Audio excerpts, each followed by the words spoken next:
Logan likes to make believe that planet Earth turns slowly.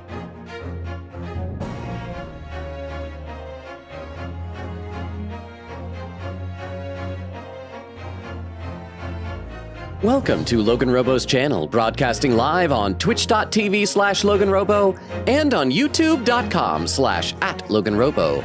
Tonight's game is The Great Ace Attorney Chronicles. Please remember, this is a live stream, so if you're a time traveler, no spoilers. Thank you for tuning in to twitch.tv/LoganRobo and youtube.com/@LoganRobo. Oh, if I can speak correctly. Please enjoy the stream.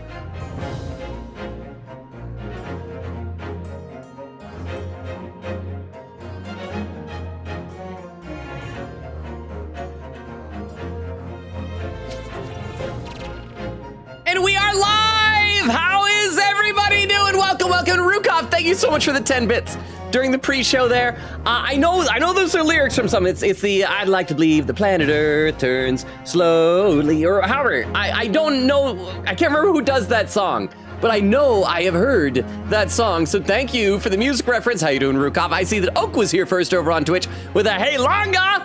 And then the whole command. How you doing, Oak? How you doing, Rukov? Bucky says, come get your pre-stream snacks. Thank you very much, Bucky, for the Doritos. I wish I could eat them. I was still just having to have the last of my day after Christmas giant bags of Reese's peanut butter cup things, which will be expiring at the end of the month. And so I'm scrambling to eat them all, huh? Fireflies by Owl City. That's who it is. I should know that. My niece really likes Owl Cities, so I should be able to remember that. But thank you. Oh, what's that? Nora! Rated with a party of 3. Welcome, Nora. Rukov, I think you're our designated mod for the moment. Would you be so kind as to do a quick shout out for Nora? What were you playing? No, I didn't even realize you were streaming. I need to pay more attention to stuff like that. My life has been a blur the past few weeks. How was your stream? Oh, so you were playing co-working and studying? Were you being responsible? Got it. Okay. Hi, Marie. Oh, she's especially irritable. Wait. We're waiting, Nora.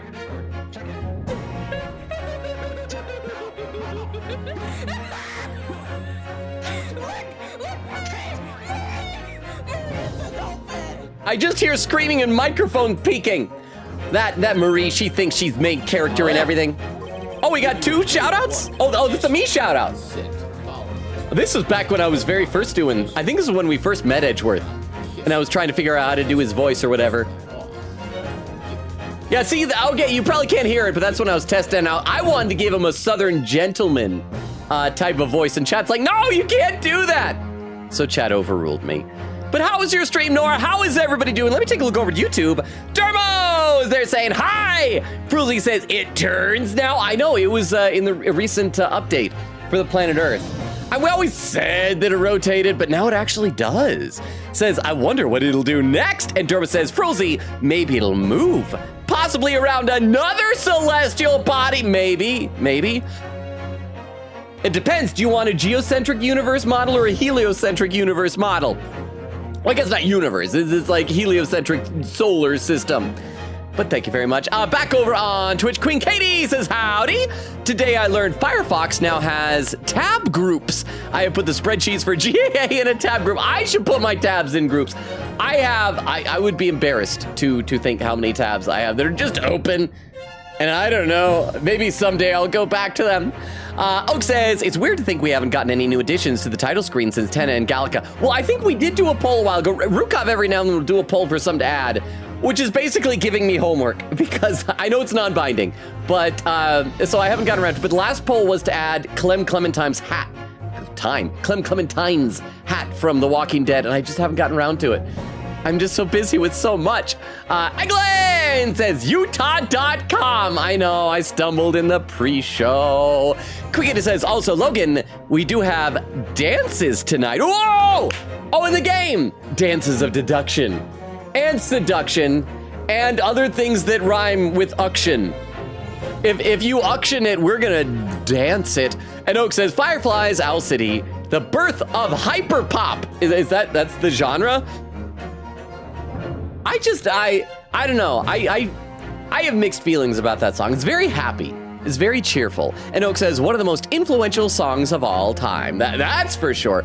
Okay, so how is everybody? How are your weekends going? Last time, we spent the entire stream just continuing our investigation, not really finding a whole heck of a lot. We met some people. We met a guy whose head looks like a moon, and a maid who keeps pouring hot tea into his crotch. But he doesn't fire her, so I think he's into it. And we finally got permission to go to Soseki Natsume's home, which is this place that you see here. And we looked around and we met a cat, and then the cat just left. And then we saw Herlock, and that's where we wound down. So let's go ahead and load up our game so we can bless our glorious eyeballs and ear balls and nose balls and all of your bodies, not all of your body's balls, all of your facial balls with Herlock Sholmes as we continue the adventure of the clouded Kokoro. See, there he is. I'm just happy seeing him. He's delightful. He's delightful. Was there more over on YouTube? Frilzy says, I saw once Phoenix walk across the pre-stream screen, and I never saw that before. I know. Did you notice anything else about that Phoenix? I didn't do it today. I was multitasking a little bit too much.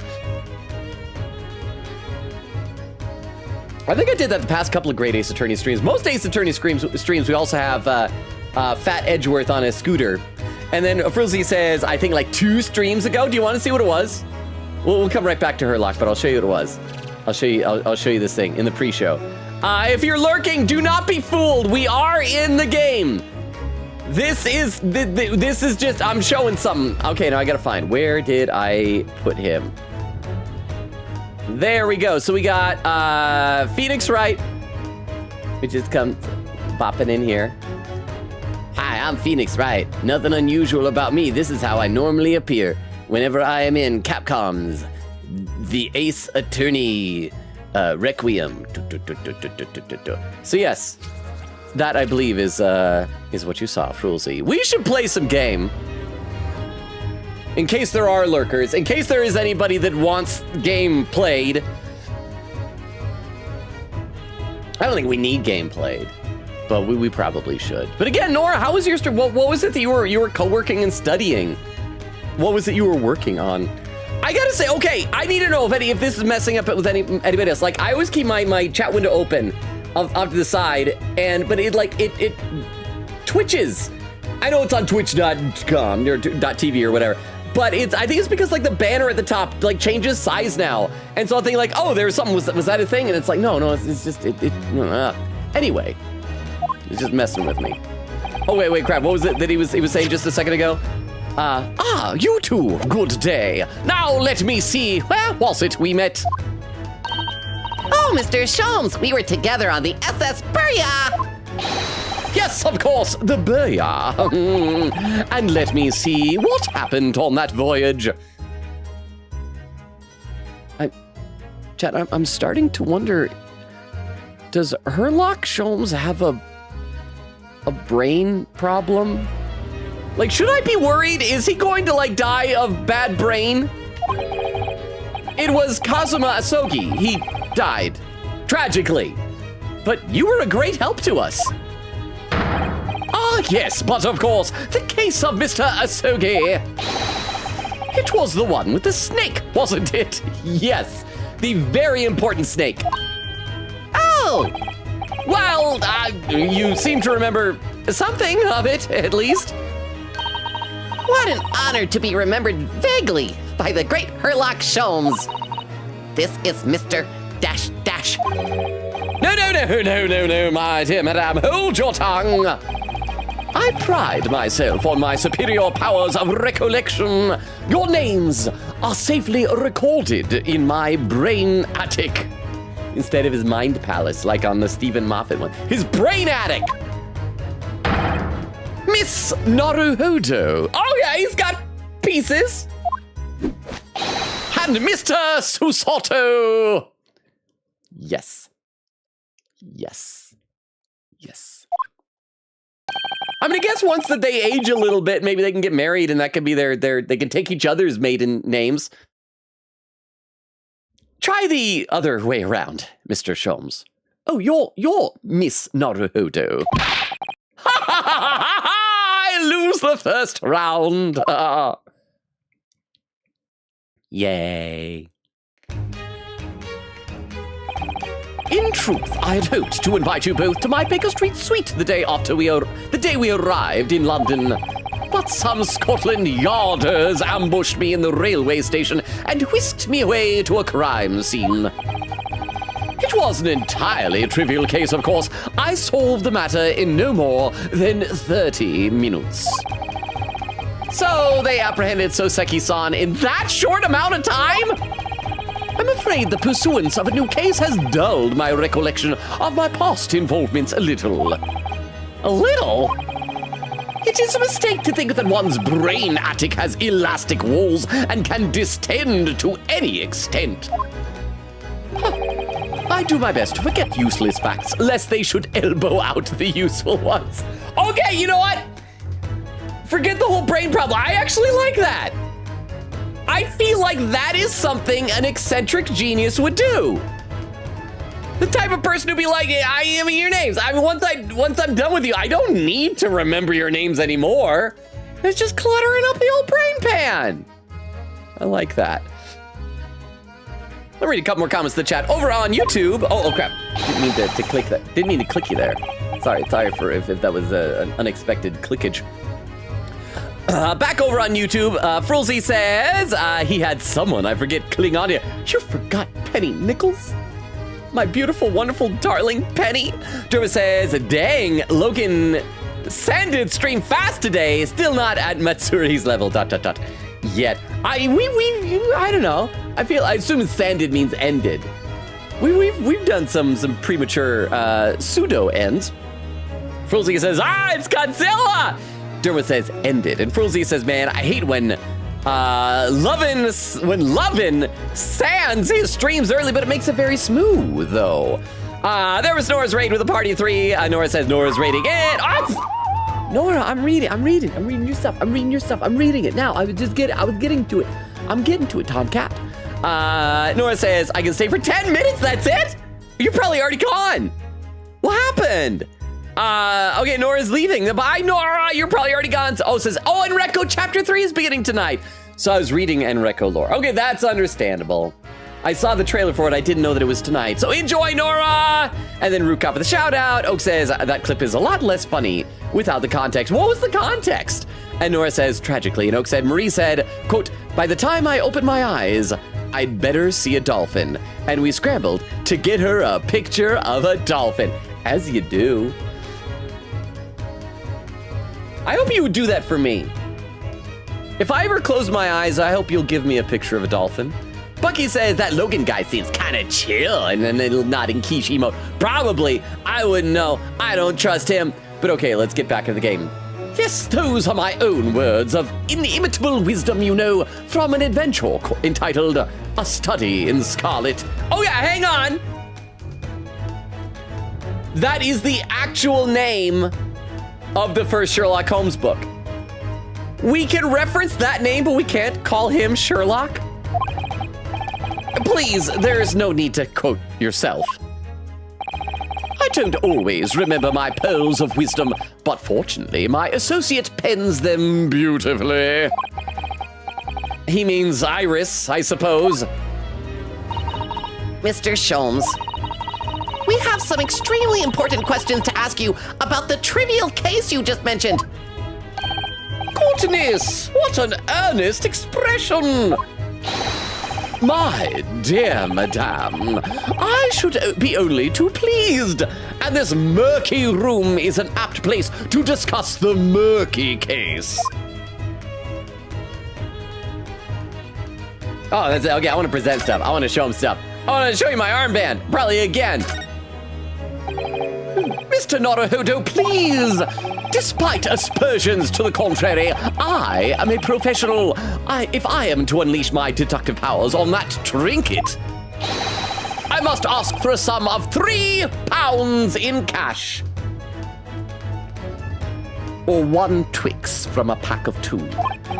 Oh, I don't need you to make any deductions about it. I was just wondering if you might know. Mr. Naruhodo, as a professional, I insist that if I am to offer my opinion on that trinket, I must ask for a sum of £3 in cash. I believe Mr. Sholmes has his eye on an expensive copy of the complete works of Shakespeare. I would like that. I like that. It's very specifically £3 because there's something he wants that costs that much, or that he's just that amount short. Yes, to stand on the stage amid rapturous applause. It has long been a dream of mine, as you know. I literally had no idea. Okay, next thing. Local map. Do you like a map? Have you seen this, Mr. Sholmes? I must have silence. It is of the first importance when I am in the throes of deduction that nothing irrelevant distracts me. Oh, sorry. Cloudy, changing to fair. Perhaps. You were in the throes of deducing the weather? It's helpful. One more secondhand book receipt. The receipt for the books our stooped Japanese friend purchased. I uncovered that yesterday morning. A marvelous find, wouldn't you agree? Oh, yes, the work of a truly great detective. What a scatterbrained individual he must be to have left it behind. Curiously, there was no mention of this of this publication on the receipt. Odd when you consider how fascinating it is. You mean not everyone in London buys Rance magazine every time they visit a shop? Yes, that's odd indeed. Oh, Mr. Sholmes, how expertly you slipped that into the conversation. I'm glad you agree. Detective stories can be great works of literature too, my dear fellow. That was delightful. I like this guy. I should read some more in the chat. Let's see. Oak says, it's a lot less funny without the actual dolphin picture. Oh, did you put it up on stream? Queen said, oh yeah, based on how tonight goes, I will be sharing a name fact. Nora says, but yeah, I need to read up on Enrico lore, so I read everyone's day 1 and then I read day 2 of Elizabeth, Narissa, and Mume for day 2. It took me an hour and a half-ish. I feel like you just need to pick 1 or 2 and then just stick to them. Queen Katie says, I was just thinking about the top of the chat. Yeah, it changes between each leaderboard now, which is annoying because it makes me look over thinking it's a pinned message. But it changes. I don't know if it does for you, but stuff like the height of the chat changes. Ha! Said also, wait, how do I have 10 more bits than Rukov on the leaderboard? I guess you just beat him. You beat him. Sorry, there's nothing you can do about that, Rukov. Queen said, wait, I forgot I have an extension on Twitch to turn off the leaderboard. Oh, lucky. Let me take a look over at YouTube chat. Let's see. Dermo with a message retracted and said that is 100% from the book. Holmes mentions not learning useless information. Yeah, because I do vaguely remember something like that, but I like it specifically in this case to explain why he's kind of dumb about stuff. You know? I like it. It's a good application of it. It does feel like the creators of this game, despite portraying crap!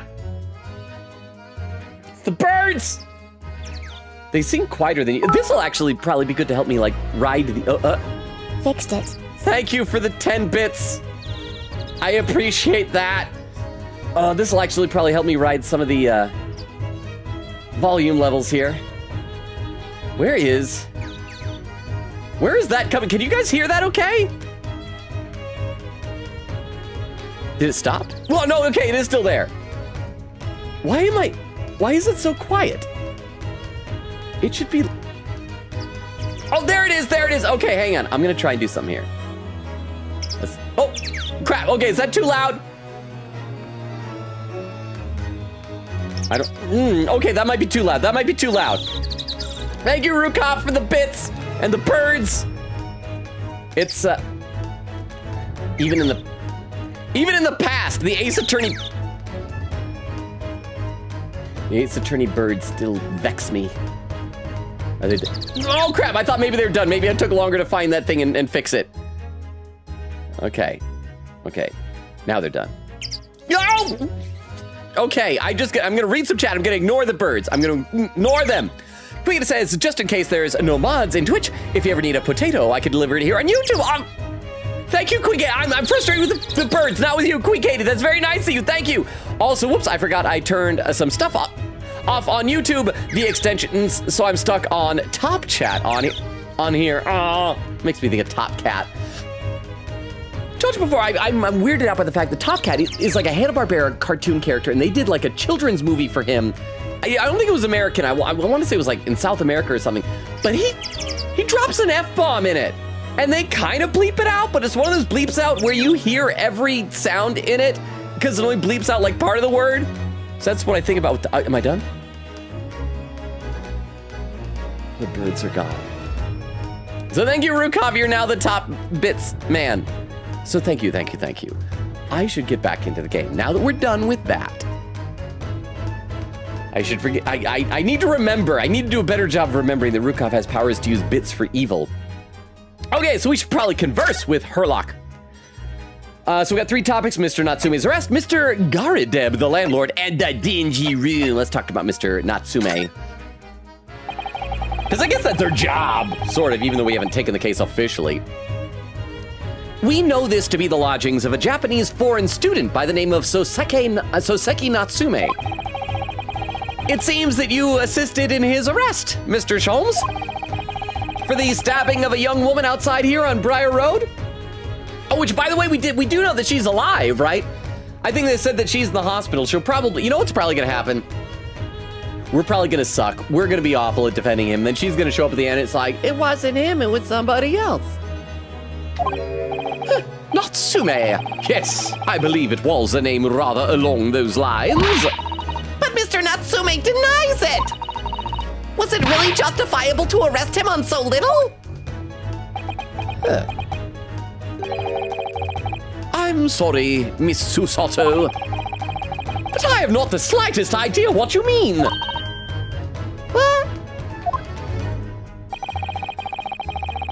I can't believe he was looking at Susato-san squarely in the eye while feigning ignorance. I do not feign ignorance, I am ignorance. I assure you, I am not merely feigning ignorance. Okay, yes. I've said it before. We've confirmed it numerous times. Ryunosuke has no inner monologue. I assure you, I am not merely feigning ignorance. It would appear as if the pair of you are under some misapprehension. Oh? How? I assure you I have no recollection of accusing your stooped compatriot of the crime. But that doesn't make sense. The good detective of Scotland Yard made the following request of me, and I quote verbatim. He said it like this. We need you to ascertain the identity and whereabouts of a man seen fleeing the crime scene. Ah, a man seen fleeing. There were a number of books scattered on the pavement at the scene. From the book plates, I was quickly able to determine the bookshop from which they had been purchased. On speaking with the proprietor, I was immediately led to his address. Elementary, wouldn't you say? I believe there is a receipt around here somewhere from the establishment in question. So you don't think Mr. Natsume is the culprit then? I didn't say that either. That I could not tell you. But it was aggravating my faculties, hence why I returned here. However, this place is such a trove of fascinating books, I found myself quite lost in bibliophilia, the carnal love of books. Do not be deceived into believing that I'm a man of leisure. No, no, no! I do it with books. Oh dear, how do you avoid paper cuts? I don't. Mr. Carradeb, the landlord! Tell me, have you encountered the landlord of these lodgings? Yes, Mr. Carradeb, a retired military man. It was the first time I've ever met a soldier from the Great British Institution, that is, the services. And it was the first time I've ever encountered a maid from the Great British Institution, that is, service. You're giggling. You're giggling, Society. We're friends. We're friends. We understand puns in foreign languages.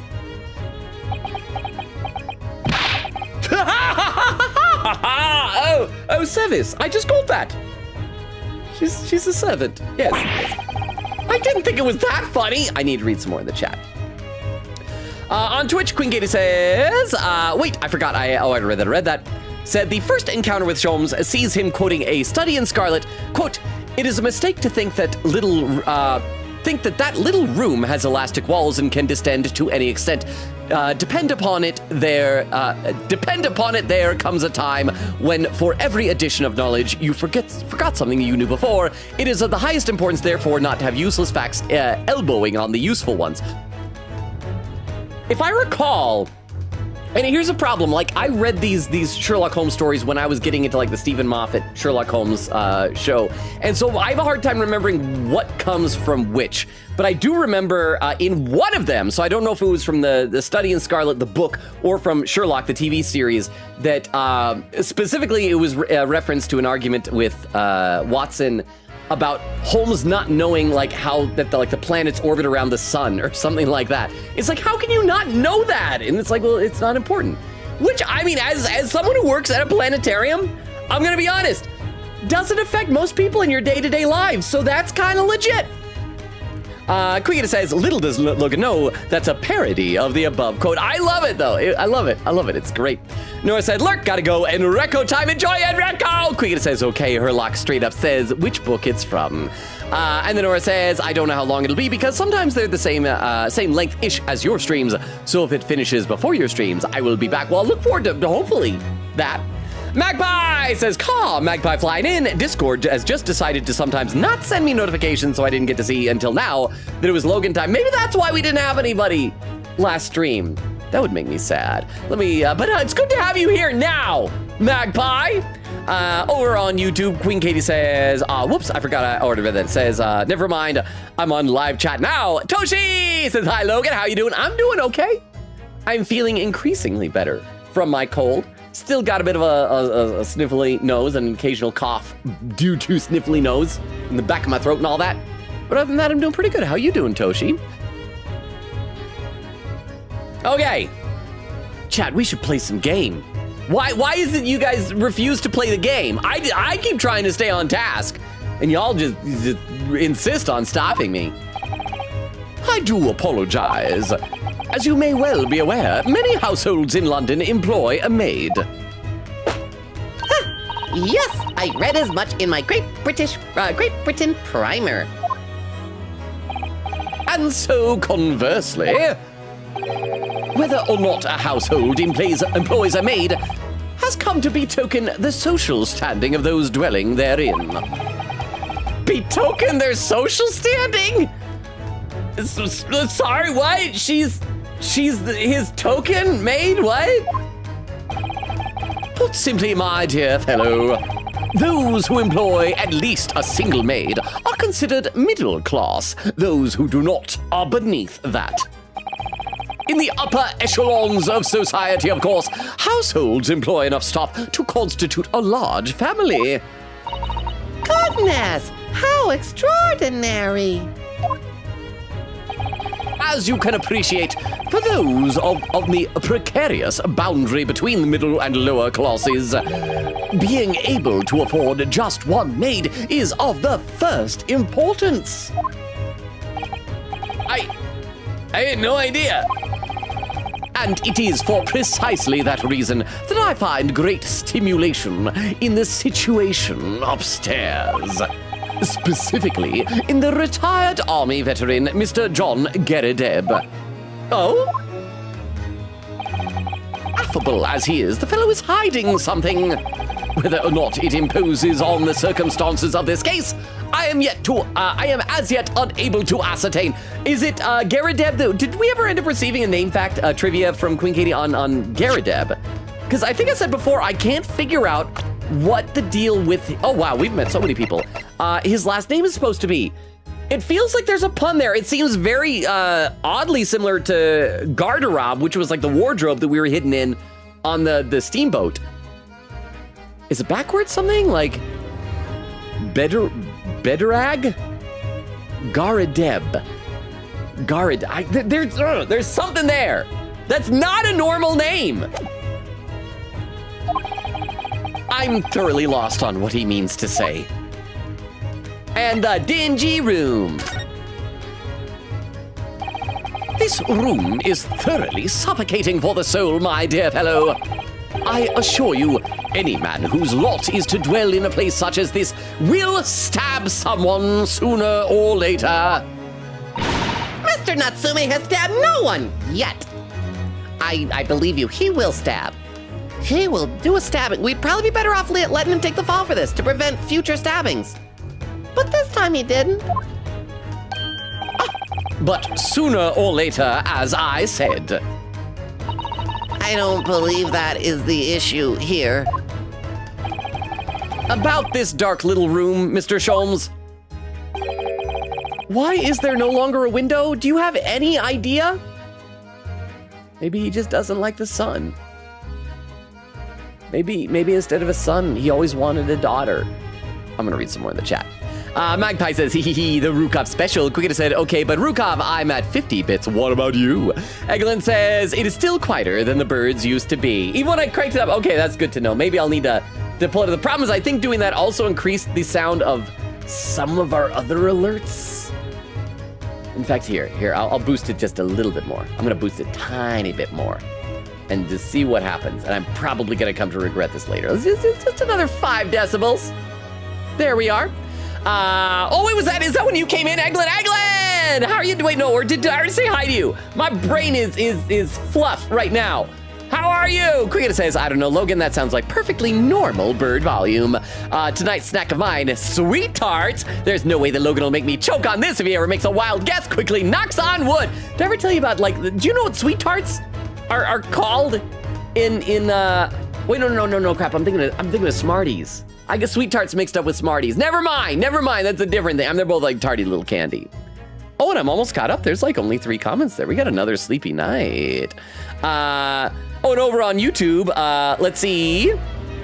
Toshi says, glad you're feeling better. Oh, there's a message retracted from Dermo. And thank you very much, Toshi. Toshi says, I'm actually doing great for once. I finally started making friends IRL. How do you do that? I'm not like I'm disbelieving that you could do it. I mean, just like I've mentioned before, I don't know how to meet people in real life. How? Tell me, teach me your ways. And Quicket said, nope. Garadeb's name fact has not been brought up, but it might be tonight after the dance. That said, Logan, I wish you were more of a Sherlock nerd. Oh, I'm like a casual nerd of most things. Okay, let's play a bit more. Why is there no longer a window? Do you have any idea? No window? Well, I mean, I can clearly see that there is a window of sorts,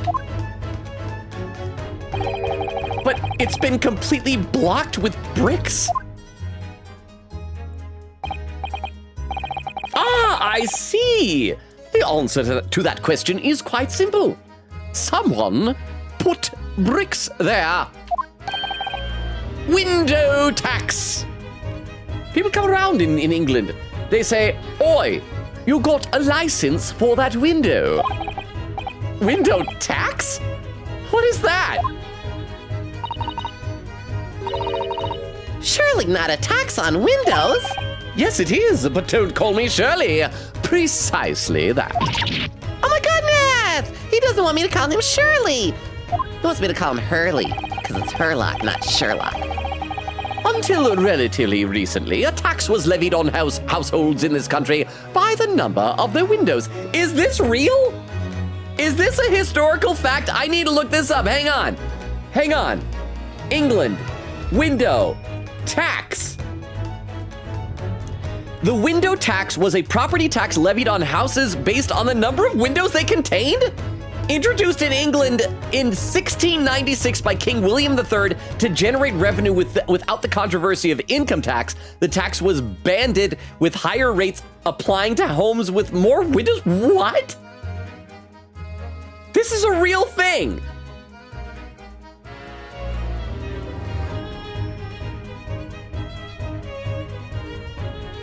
Is this why Jehovah's Witness Kingdom Halls don't have windows?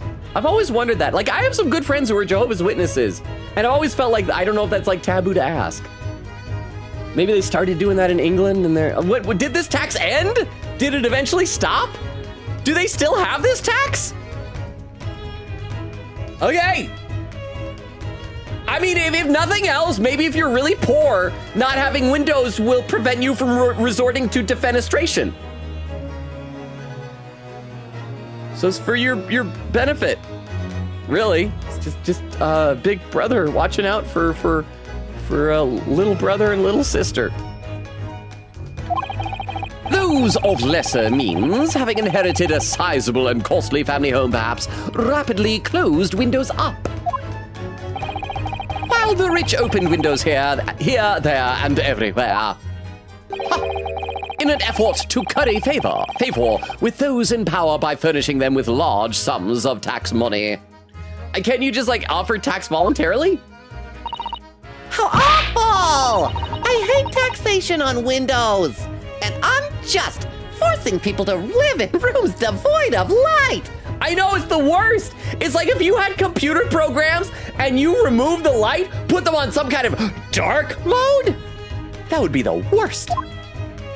Also, I gotta dab my nose. My nose is still running. Indeed, disease was rife as a result. See? You guys don't want diseases. You should switch to light mode. Is this really the first time you have heard of this? Yes! No, they don't still have this tax. That was in late 1600s through 1798. Okay, so it even ended before this game takes place, so I'm guessing it's just like this is, that whoever owns it never bothered to take the time to tear down the brick wall.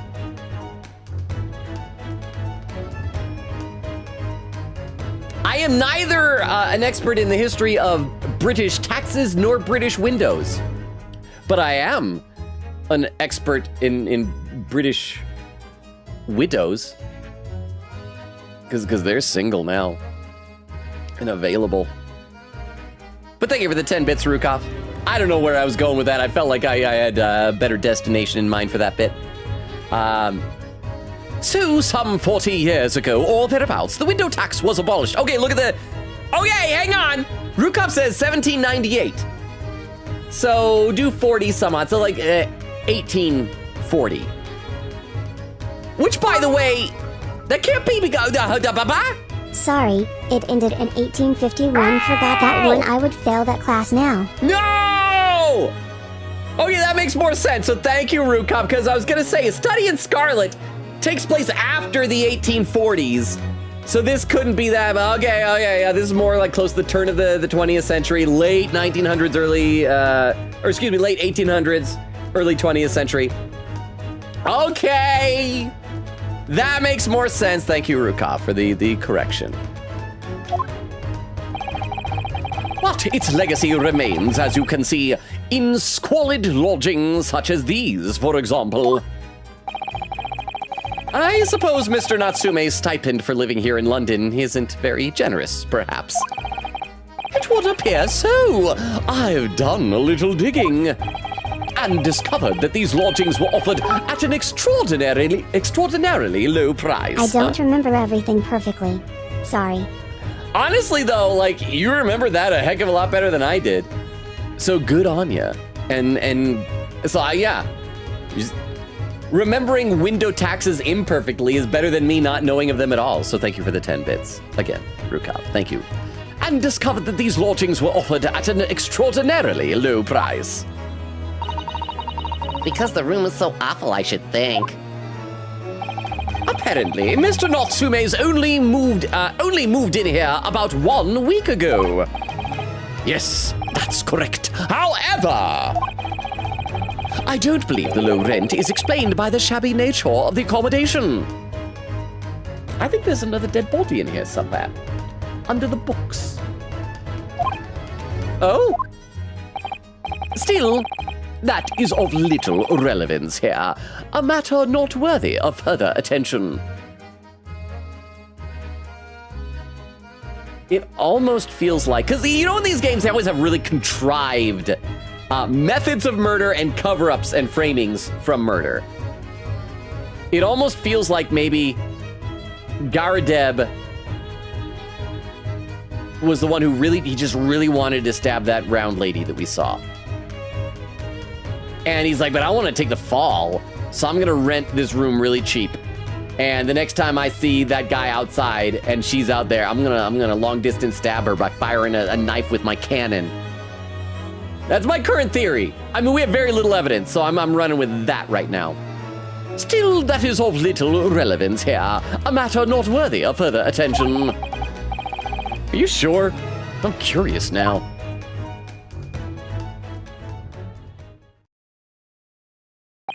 Well, I believe I've told you all I can. No, we gotta dance! Queen Katie promised me dancing. If you leave less than 45 minutes in the stream, I'm gonna be sad. Thank you, Mr. Sholmes. Ah, yes, Mr. Naruhodo. Was it not your intention to become a practitioner of law? Huh? You remembered that, did you? I did! Stop using those blue parentheses! I can hear you. Will you, perhaps, be offering your services in this very matter? I wonder. To the occupant of this room, Mr. Natsume, was it? I'm not sure. Not sure? On what grounds? Well, I actually defended someone in court here only yesterday. Really? Well, then I congratulate you, sir, on an ambition realized, and so promptly, too.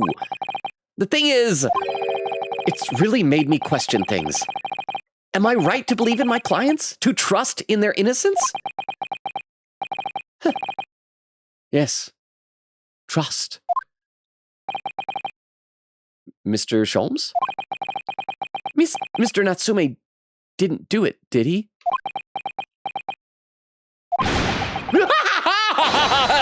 My dear fellow, I haven't the first idea. I'm bad at this. I'm really bad at this. Finding that a man ran away across the street was easy. Solving murders? No, gracious no. Oh, but I thought that's why you were here. Didn't you come back to investigate? Ah, yes, that was indeed my initial intention. But there are simply too many fascinating books here. I couldn't possibly ignore them. Oh, I see. Nevertheless, there are two facts that I can... Two? Oh, hang on. I'll pretend my thumb is one of them. There are two facts that I can state quite unequivocally. The man who fled the scene of the crime 2 days ago was the Japanese occupant of this room, and... I should have had a second finger pop up. There are witnesses who swear to having seen the same man commit the crime. That is all I can say. Oh yeah, I'm assuming...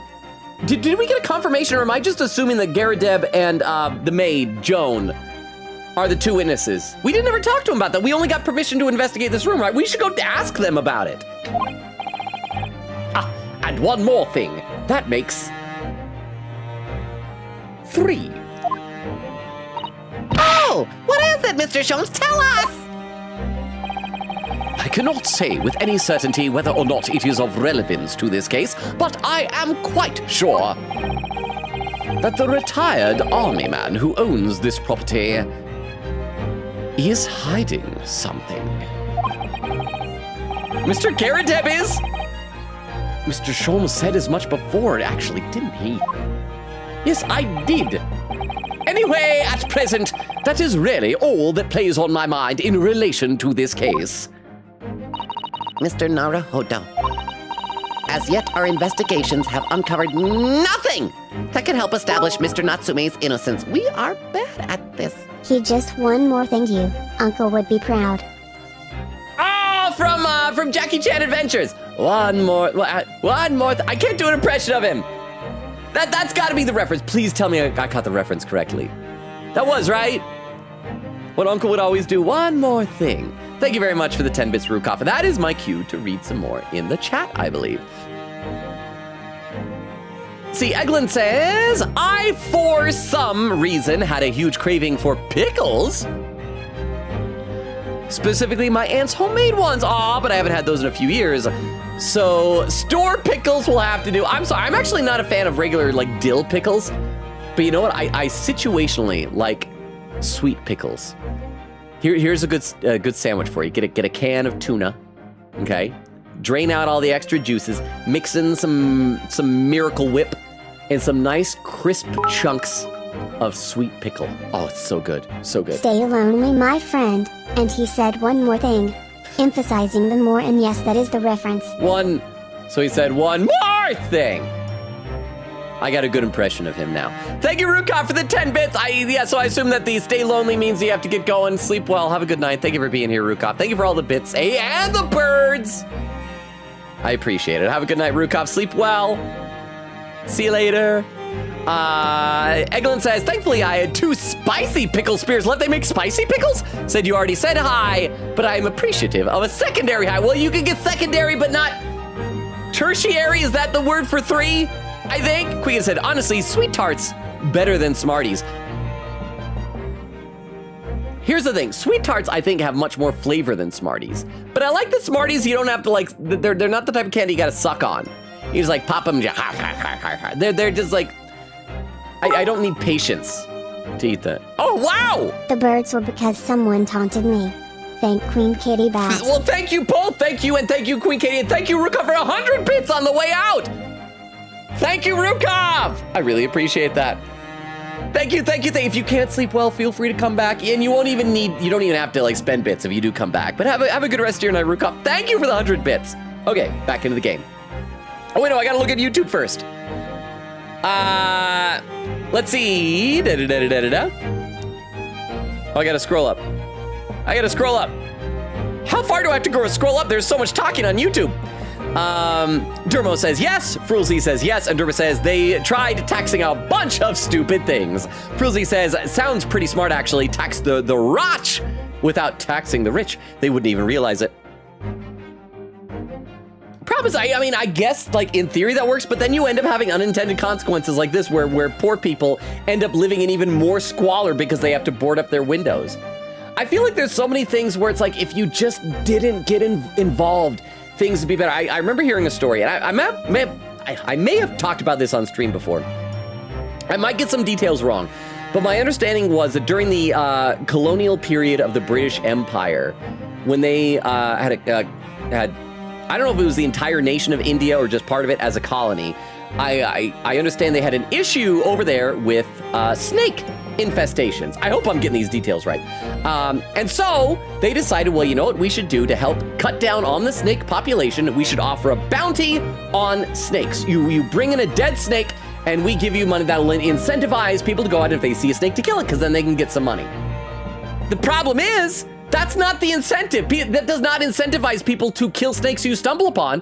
That incentivizes people to breed snakes so that you can then kill them and bring them in.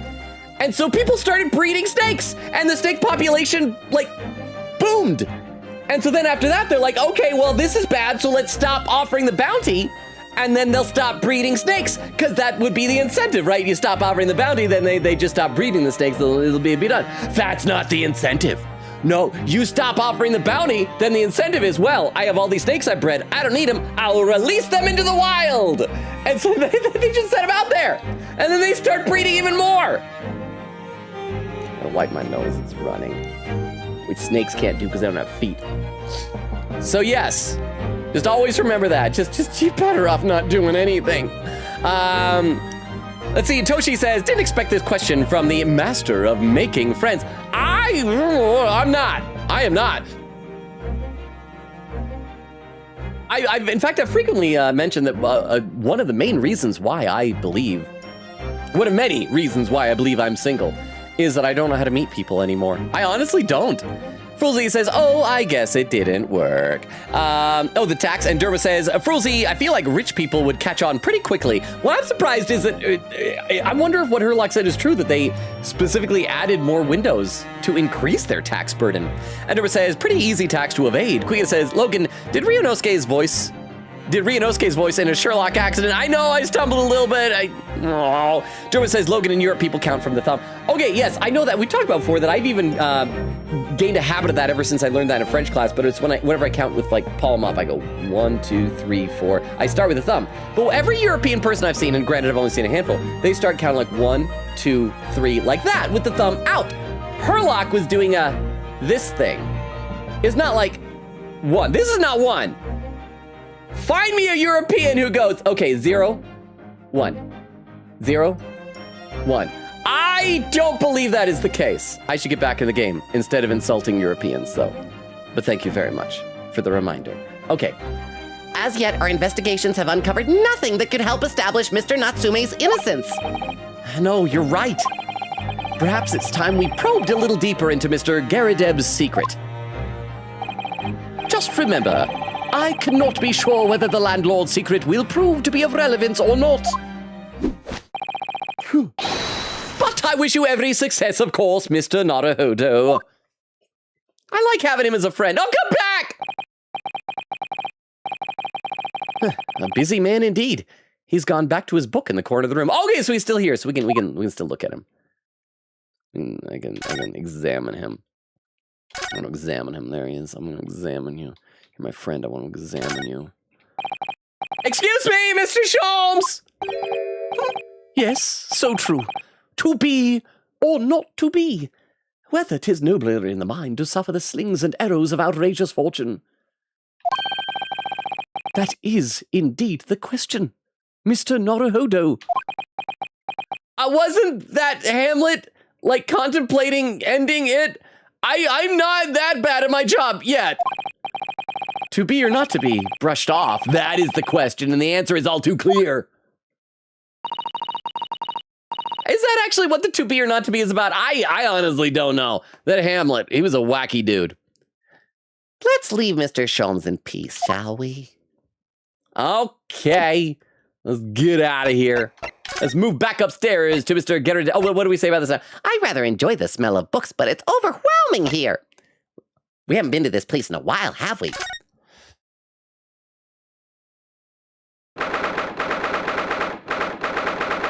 19th February, Mr. Garadeb's room. Oh, they're close up. They were farther away at first before. I'm trying to remember what voice we gave this guy. Oh, you Peregrine. I think it was something like this. Oh, you Peregrine. Tell me, was the detective chap, I forgot his name, still hard at work down there? Mr. Herlock Sholmes? Yes, rings a vague bell. All that detective business isn't really my thing, I'm afraid. Well, Mr. Sholmes is in his element down there. Jolly good show. Oh, Joan. Another cup of tea, if you please, Joan. Pouring your tea. Now then, why don't you tell me for the umpteenth time, woman! Will you watch where you're bloody well going?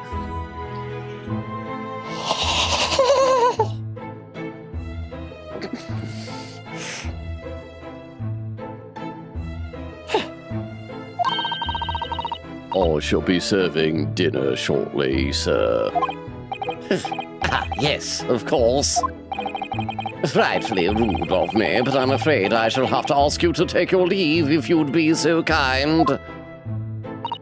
Oh, yes, of course. Pow. We are deeply grateful for all your assistance. Not at all, not at all. Don't get much chance to talk with young foreigners like yourselves. It's been a pleasure. Oh, wait, I was just remembering. No, hang on. I was asking if these were the witnesses. No, the witness was a police officer, right? So we should probably still go find it's the police officer and his wife or the witnesses. I got it mixed up in my brain earlier, so I was trying to think, like, where else are we supposed to go then? We probably need to track down the police officer and his wife. It's been a pleasure. Best of luck and all that. Perhaps you could see yourselves out. According to Mr. Sholmes, Mr. Garadeb is hiding something. And since no other avenues of investigation seem open to us at the moment, perhaps we should do some digging. Yeah, they told us to leave, so let's examinify the room some more. Okay, is there anything that's... these are... did we not click those before? Okay, so we got some books that are newly clickable. What about this candle down here? It looks like a candle.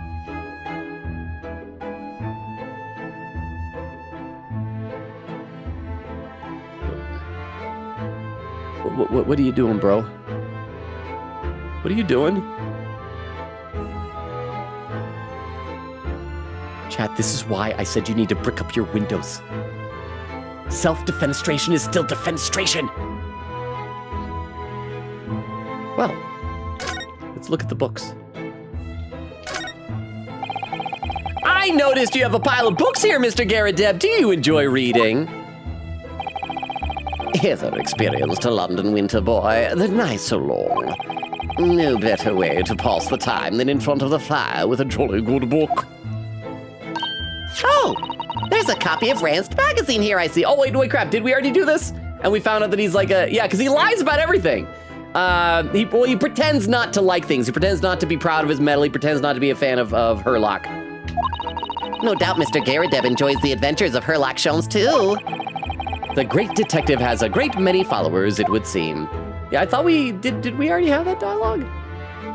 Okay. So let's go back over here. And we're gonna talk to Herlock's butt. Excuse my butt. Ah! What's he doing over there? Mr. Sholmes, don't do it! You have so much to live for! No, I don't. Farewell, cruel world. Ha ha!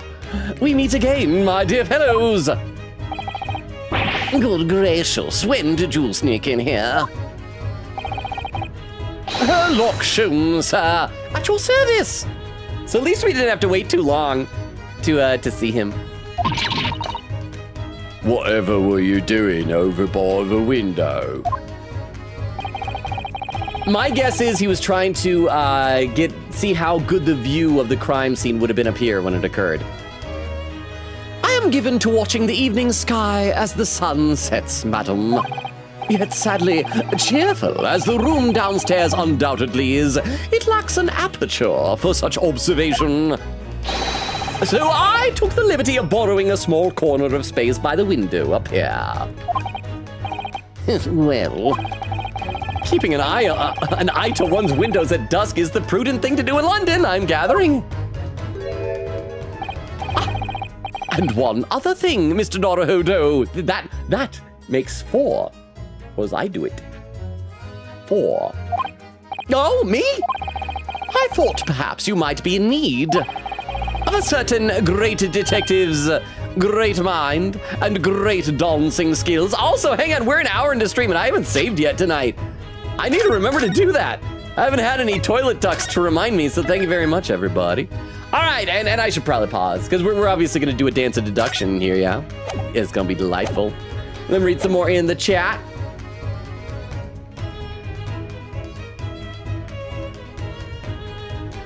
Queen Katie says, Smarties feel too much like I'm just eating sugar. Sweet tarts are fun to just let vaporize in my mouth with a sour tang to it, and that's fair. Like I said, I just like to be able to get the more instant gratification of just chomping into candy.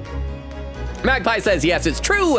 You can still find windows in London that to this day are bricked like that. They haven't unbricked them yet? Just in case the tax comes back, I guess. Said England is fond of strange taxes. They also tax TVs. I haven't, because that's the whole, oh, you got a license for that. That's what that whole meme is for. It's for a TV, right? Where it's like, oh, you got a license for that TV. Where it's like, if you buy a TV, oh, you better pay tax if you're gonna try and watch stuff on that. Quick said, wait, so you're telling me in England literally taxed everything? To be fair, Us Yankees over here did have a whole thing about not liking English taxes. Just throwing that out there. Magpie says, was that not what we had a revolution over? Laughing. Queen said, I'm starting to think maybe it makes sense for American outcry about the tea tax. Rukov says, sorry, it ended in 1851. Oh, that was TTS. Queen said, also on Wikipedia, bedroom tax? Brick tax? Was that because they were bricking up the windows? It's like, well, we gotta get taxes from them somehow. Let's tax the bricks they're using to get rid of the windows. Glass tax? Hearth tax? Wallpaper tax? Is it just me, or does wallpaper not like exist anymore? I remember when I was like really, really little, we lived in like kind of an older house and it had wallpaper. And then we moved and nothing ever has wallpaper anymore. I miss wallpaper. Magpie says, the windows also often remain bricked, so it just gives you a lower range, not an upper one. There are bricks in windows today in London. That is so crazy to me. Vex says, I'm late. I'm here. Welcome, Vex. How are you? Queen said, great time. We've got a dance incoming. Vex says, yep, we love to see it. We're just talking about taxation. Let me take a look over YouTube chat. Let's see. Queen says, to be fair, Logan, Detective Conan taught me that in some countries you do actually use those fingers to mean two. But is it like this though? It's like this, right? I think? Maybe? Also, I saw some stuff online about that new crossover you were talking about, and all the Detective Conan characters look weird in it. They look too anime for their anime. Let's see, and Quiggin says, yeah, what Dermo said. Dermo says, I count like that. Like this? Or like that? You count like that? Quiggin says, there was an entire Detective Conan case where the dying message was like that, and it proved that a character was actually from England, not America, lol. Rivulet! How you doing? Good to see you! Says, it is Columbo. Great show. I need to watch more Columbo. Sorry, I had to cough. I've seen like a bunch of clips, and I think when I was a kid, I once saw like a Columbo. It was delightful. And the Derma says, oh, wait, hang on, I scrolled, yeah. Rivulet said, it's Columbo. It was Dermo said, it is Columbo, great show. Derma says, there's a scene in Inglorious, Illegitimate Children, where an American spy is caught out by that. That's another movie I haven't seen. I hear it's good. I think there's also something about it, and like about not being able to drink milk, but I don't know the context. And Rivulet says, I think. And then Derma said, is Columbo great show? That is a true story, yeah. Rewound to it, he wasn't even counting, just pointing. Just pointing. Like right now, like Holmes do. I should play some game. But again, Rivulet, Vex, good to have you guys here. How are y'all? Okay. Of a certain great detective's great mind. Huh? I do love you for your brain. Wait, he's not talking about dancing, is he? I didn't expect to be going through that again so soon. I mean, last time I just got like swept up in the heat of the moment, but now that I think about it, I should be ready to commit to a man before I dance with him. You mean Mr. Sholmes? There is a mighty secret in this modest room. My eyes see even the most trivial of trifles. I take it you're prepared, Mr. Naruhodo.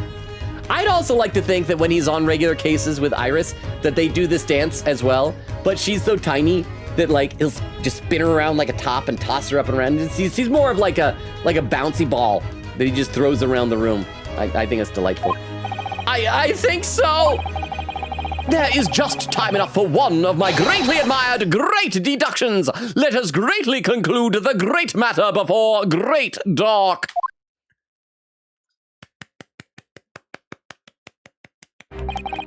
Mr. Garadeb, though it would seem you are a military man of considerable distinguished service, your standing as a landlord is most certainly not what one might call first rate. I'm afraid, sir, that it is all too clear to me. There are two conclusions I've been able to draw by careful observation of your living arrangements. I beg your pardon. The first, you're doing the maid. is that even as we speak, you are concealing the presence of a ferocious beast in your care. And the second is that as a result of the beast's violent rampage, you have lost something very dear to you.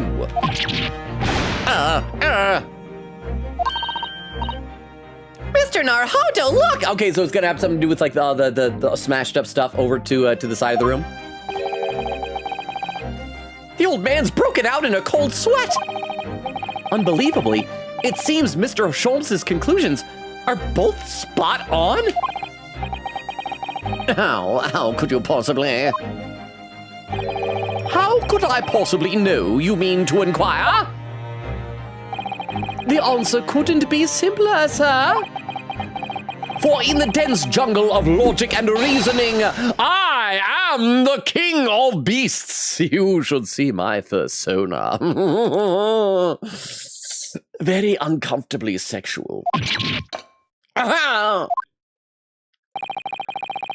And I know only too well that wild beasts are not easily tamed. So, shall we begin? Once again, Herlock Sholmes is proud to present his Logic and Reasoning Spectacular! Do we have a theme song yet? The great deduction, the game is afoot. Herlock Sholmes and his buddy, they will dance until the ground's muddy. Topic 1, nature of the beast. It certainly shouldn't take a great detective to see that a fearsome beast has been on a rampage of late within these four walls. Thus, we are faced with the question, what form might this beast take? I saw that! I saw that punctuation emitted from your cranium! For a man with a military breeding, your eyes are uncommonly candid. Your furtive glance, Mr. Gerideb, leads us directly to the answer. The lion on the mantle. There's a lion in here. Oh, the lion on the mantle! The true nature of the beast that has run rampant here is revealed by the lion statue. Yes, though an army man, you appear unimposing at best, a fact that has fueled your admiration for the mighty lion, the king of the beasts. What is this piffle, I ask you? In the end, your admiration became so great, in fact, that you had a living, breathing specimen shipped from India, which you tried to keep in this very house. Yet living with such a wild beast proved to be more difficult than you had imagined. The chilling traces of a wild rampage are still very much in evidence.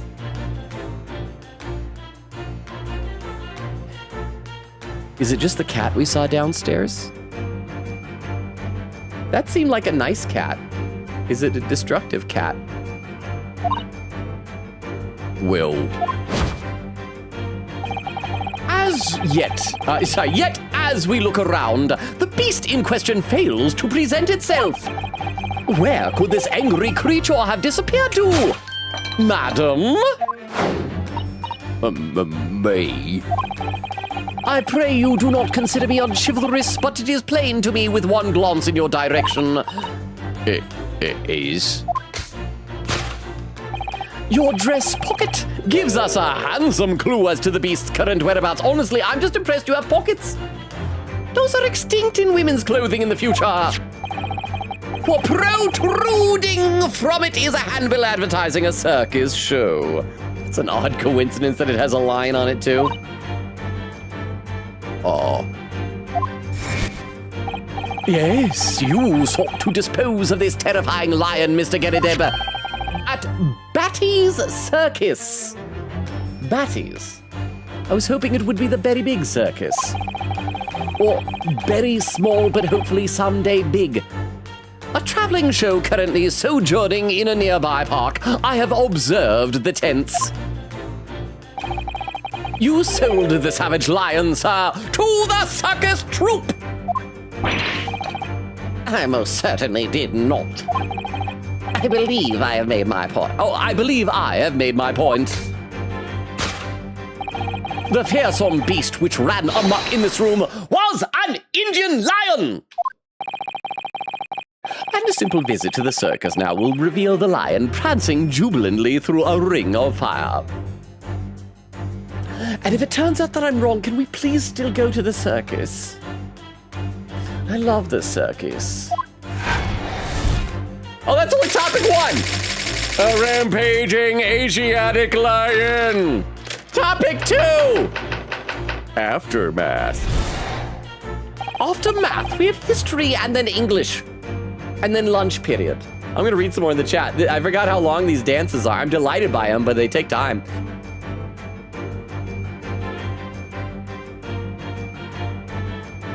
Sorry, again, I still have a lingering cough from that cold last week. Back over on Twitch, Rukop says, the birds were because someone taunted me. Thank Queen Katie. Queen Katie smiling with a little face there. Bumbo says, hello, rough day, but doing better. Hi, Bumbo, I'm sorry your day is rough. Can we cheer you up? Is there anything we can do? I hope you're doing better like now, just taking your mind off of things. But good to have you here. Thank you for being here despite the rough day. Queen Katie with a timestamp, 54 minutes. Not bad, less than 20 minutes behind. Eglin said there are too many dogs in my house right now. Too many dogs. Full total of 5 right now. That is a lot of dogs. That is a lot of dogs. Vex says, Mr. Garadeb is surely equipped like a Ken doll at this point. Yeah, it's just smooth scar tissue. Quita said, Logan is blind. Never mind. Eglin said, oh, I didn't see him. Quita says, no, don't Herlock. You have so much to live for. Okay, so that's where we saw him at the window. Vex says, Shomes be a peepin'. Quita said, keyboard slave, Logan did the thing I said. Kyvie said so. What are we playing? We're playing some Great Ace Attorney Chronicles. We're teaming up with a, trademark-friendly version of Sherlock Holmes. How are you doing, Kyvie? Said, I like the Chewy Warheads candies. I don't know if I've ever tried their chewy ones. I mean, well, there's some that are like hard that when you get to the very center, get a little bit chewy, but Warheads though, I gotta be in the right mood for that kind of candy. But how you doing, Kyvie? Oh, and another timestamp for Vex, 1 hour, 41 seconds, so look at that. I caught up like 5 full minutes. Over on YouTube, Dermo says, yeah, broadly, it's about whether it's worth fighting life hardships and whether it's just our fear of the unknown, which keeps us living. Okay, so that is. So I was on the right track with the to be or not to be. Reveal says, look at him! Herlock Sholmes, my beloved. Queen Katie said, oh, hang on, it just scrolled without me. I gotta scroll up a little bit. There we go. Queen Katie said, the dance is soon. Do yell for a potato if you need one. Well, I feel like I'm on the right track. I think it's gonna be a cat. For one thing, we saw a cat, and a cat is, I don't know if you realize this, an animal. And second of all, like all the pictures on the mantle are askew, and cats would love to jump up there and walk around. My cat doesn't, because she is well behaved. Dermot says, never understood why people find the TV tax so odd. You're also being taxed for TV, except it's all on you, not just those who own TVs. State broadcasting gets its funding somehow. Well, I mean, correct me if I'm wrong, but well, no, in fact, I'll just ask, like over in England, do you not have like satellite TV providers like, Dish Network, DirecTV or things like that? Or does the government itself provide all of those things? I think part of it is just that there's this feeling among people, especially in like America, that it's like, if I buy something, it's mine. Like, you can't tell me whether or not I use it. I bought it.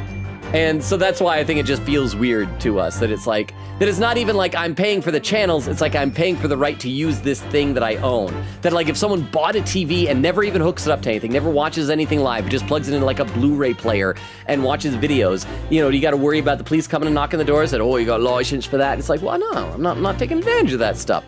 That's what I would imagine. I cannot speak for certain though, because I've never actually been to England. I've never been taxed on a TV, so I could be wrong. And Derma says, Britain just has a dedicated group for it.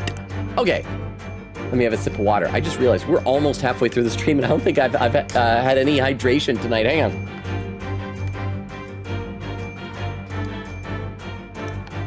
There we are. It's the stuff. Oh, that is the stuff. Okay, let's play some more of the game. We're on topic 2 of our dance of our dance of deduction and our seance of seduction. Now, Mr. Kerideb, it is plainly clear that you still have deep feelings for this formidable beast. Indeed, in that blithe pose, the distress this loss has caused you is veritably tangible. Oh. Your head weighs heavy on your shoulders. The pain you feel being revealed by that supporting arm. Oh, is his cane leaning against his chair? Or the arm of, or does it mean the armrest of the chair itself? Amid fits of tears, you let your beloved beast go. The strain of losing something so dear to you is clearly visible in your visage. Nonsense, man. I simply... But what, we must now ask ourselves, is the true cause of this pain? Probably all the scalding hot tea in his crotch. All the groin tea. And we need only to follow the direction of your gaze to find the answer. Yes, it is this pile of bills that has given rise to the pain you suffer.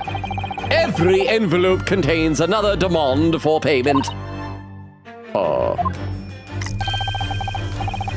cartloads of meat, potatoes, wheat, and tea. Indeed, feeding your beloved has had a devastating impact on the financial circumstances of your household. And so you had no choice but to let it go. Yes, well,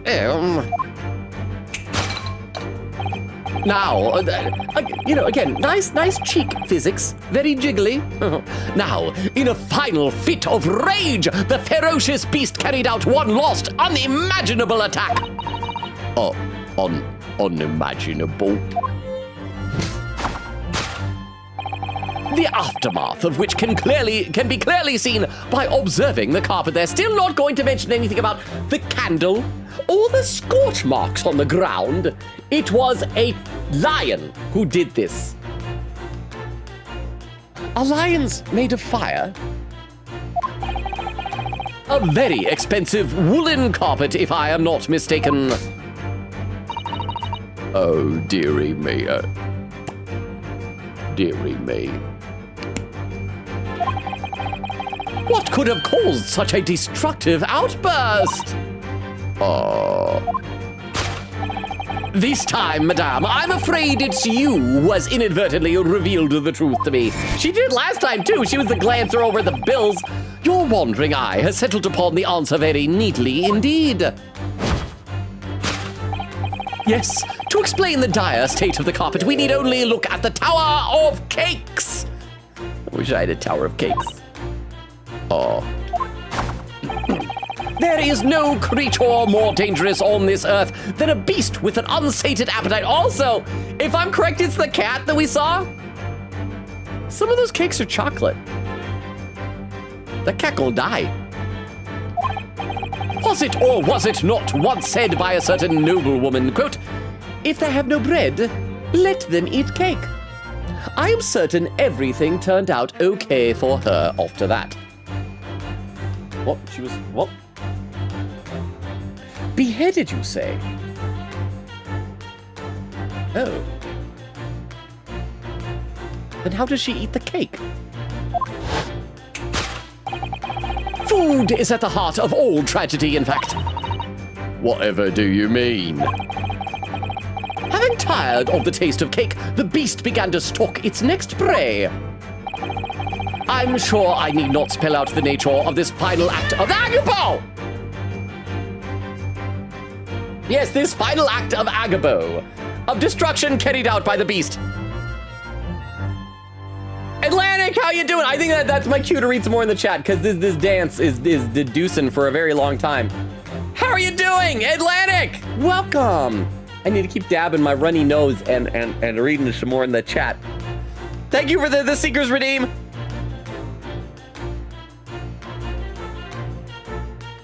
One second, hang on. There we go. Kyvie says sour candy is the best. sour is good, but I just have a sweet tooth. I just love sweet.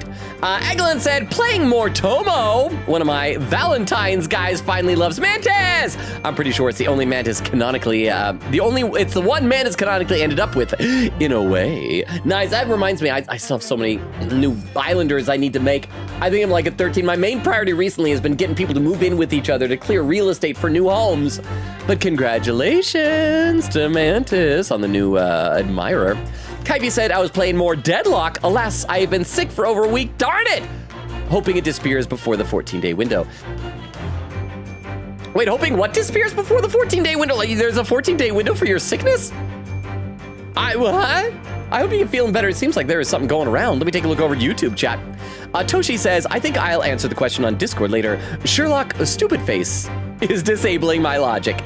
Queen Katie says, I think Columbo is on Tubi. That's one of those streaming platforms. I always forget that it exists until people mention it. And then as soon as they're done mentioning it, I forget it exists again. Queen Katie says, my dad is obsessed with the show, and I cannot escape it. I have a friend of mine who does a really good Columbo impression. Actually, I have two friends that do really good Columbo impressions.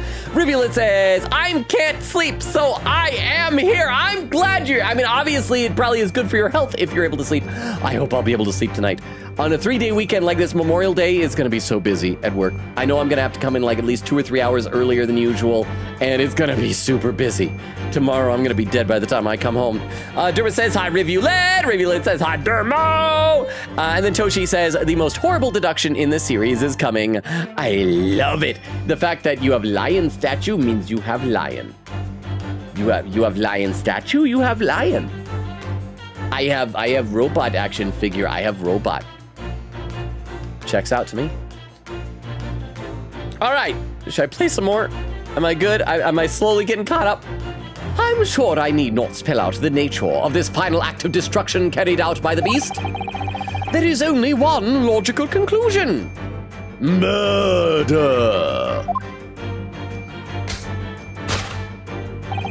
Worked into a frenzy by hunger, the lion attacked and ate the carpet.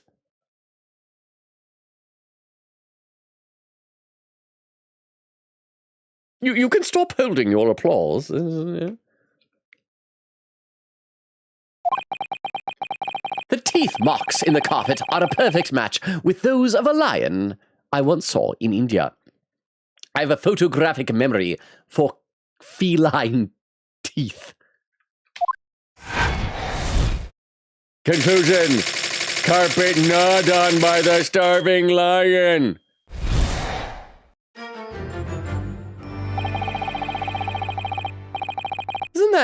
Isn't that like some kind of slang, maybe inappropriate slang for like lesbian love? I think something like that. I'm not sure. Thus concludes Herlock Sholmes' great deduction of this beastly Vero. Yay.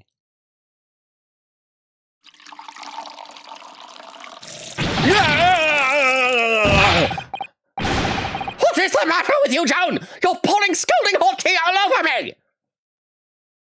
I liked his jaw drop sprite, though.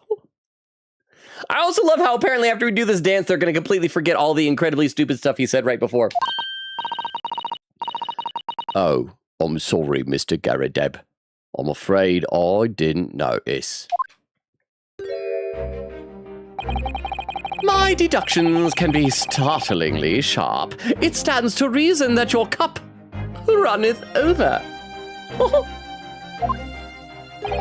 Indeed, my revelations can make people spill tears at times, too.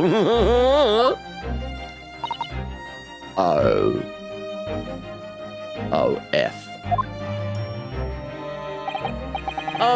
Mr. Sholmes? Sorry to butt in again, but could I make an observation? Why, certainly, Mr. Naruhodo. What is it again? Well, your deductions just now. Do you really think a lion could have fit inside a room this size? Indeed, it is the only explanation for the facts. The terrifying truth all too often lies beyond the realms of common sense. Do you know, most of my cases, the solution is a lion. A lion did it. I've never followed up, but I obviously I was correct. But wouldn't it be an idea to consider what lies inside the realms of common sense as well? But if an uncaged lion had run amok in this very room, surely Mr. Garrideb and his maid would have been hurt? Or worse? That's where you are stuck. No doubt the former military man held his own against the beast using that large cannon. I thought you said that they sold the lion to the circus. And what about the food? Meat and potatoes are one thing. But I don't believe I've ever heard of a lion that drinks tea. My dear Miss Susotto, it occurs to me with some regularity that irrespective of race and breeding, whenever anyone lands on Great British soil, they are infused with a highly appropriate taste for afternoon tea. Oh, what a glorious notion! I see no problems. Okay, well then, Mr. Naruhodo, your turn to shine. You don't need to do anything. You solved it. Solved the case. Yay! I had a feeling that was coming. A slight massage. That's all Mr. Sholmes' deductions need. You can do it. But do not give it a happy ending. That means something else. Excellent! I've been waiting for my trusty partner in deduction to step forward, Mr. Naruhodo, and you can do whatever type of ending you want. We don't even know yet whether or not this is going to help with Mr. Natsume's case. Still, uncovering the truth is always worthwhile, whatever the motivation. At least, that's what I want to believe. I'm going to save my game again. I think it's been like at least a good half hour since the last time we did it. Good to keep doing it, especially before we go into a deduction dance. I can't remember. I'm able to lose hit points on these, right? Probably, maybe.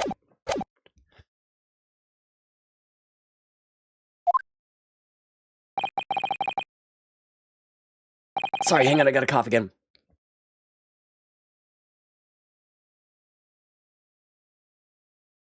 That's better. Wow, okay. Let us start again from the beginning.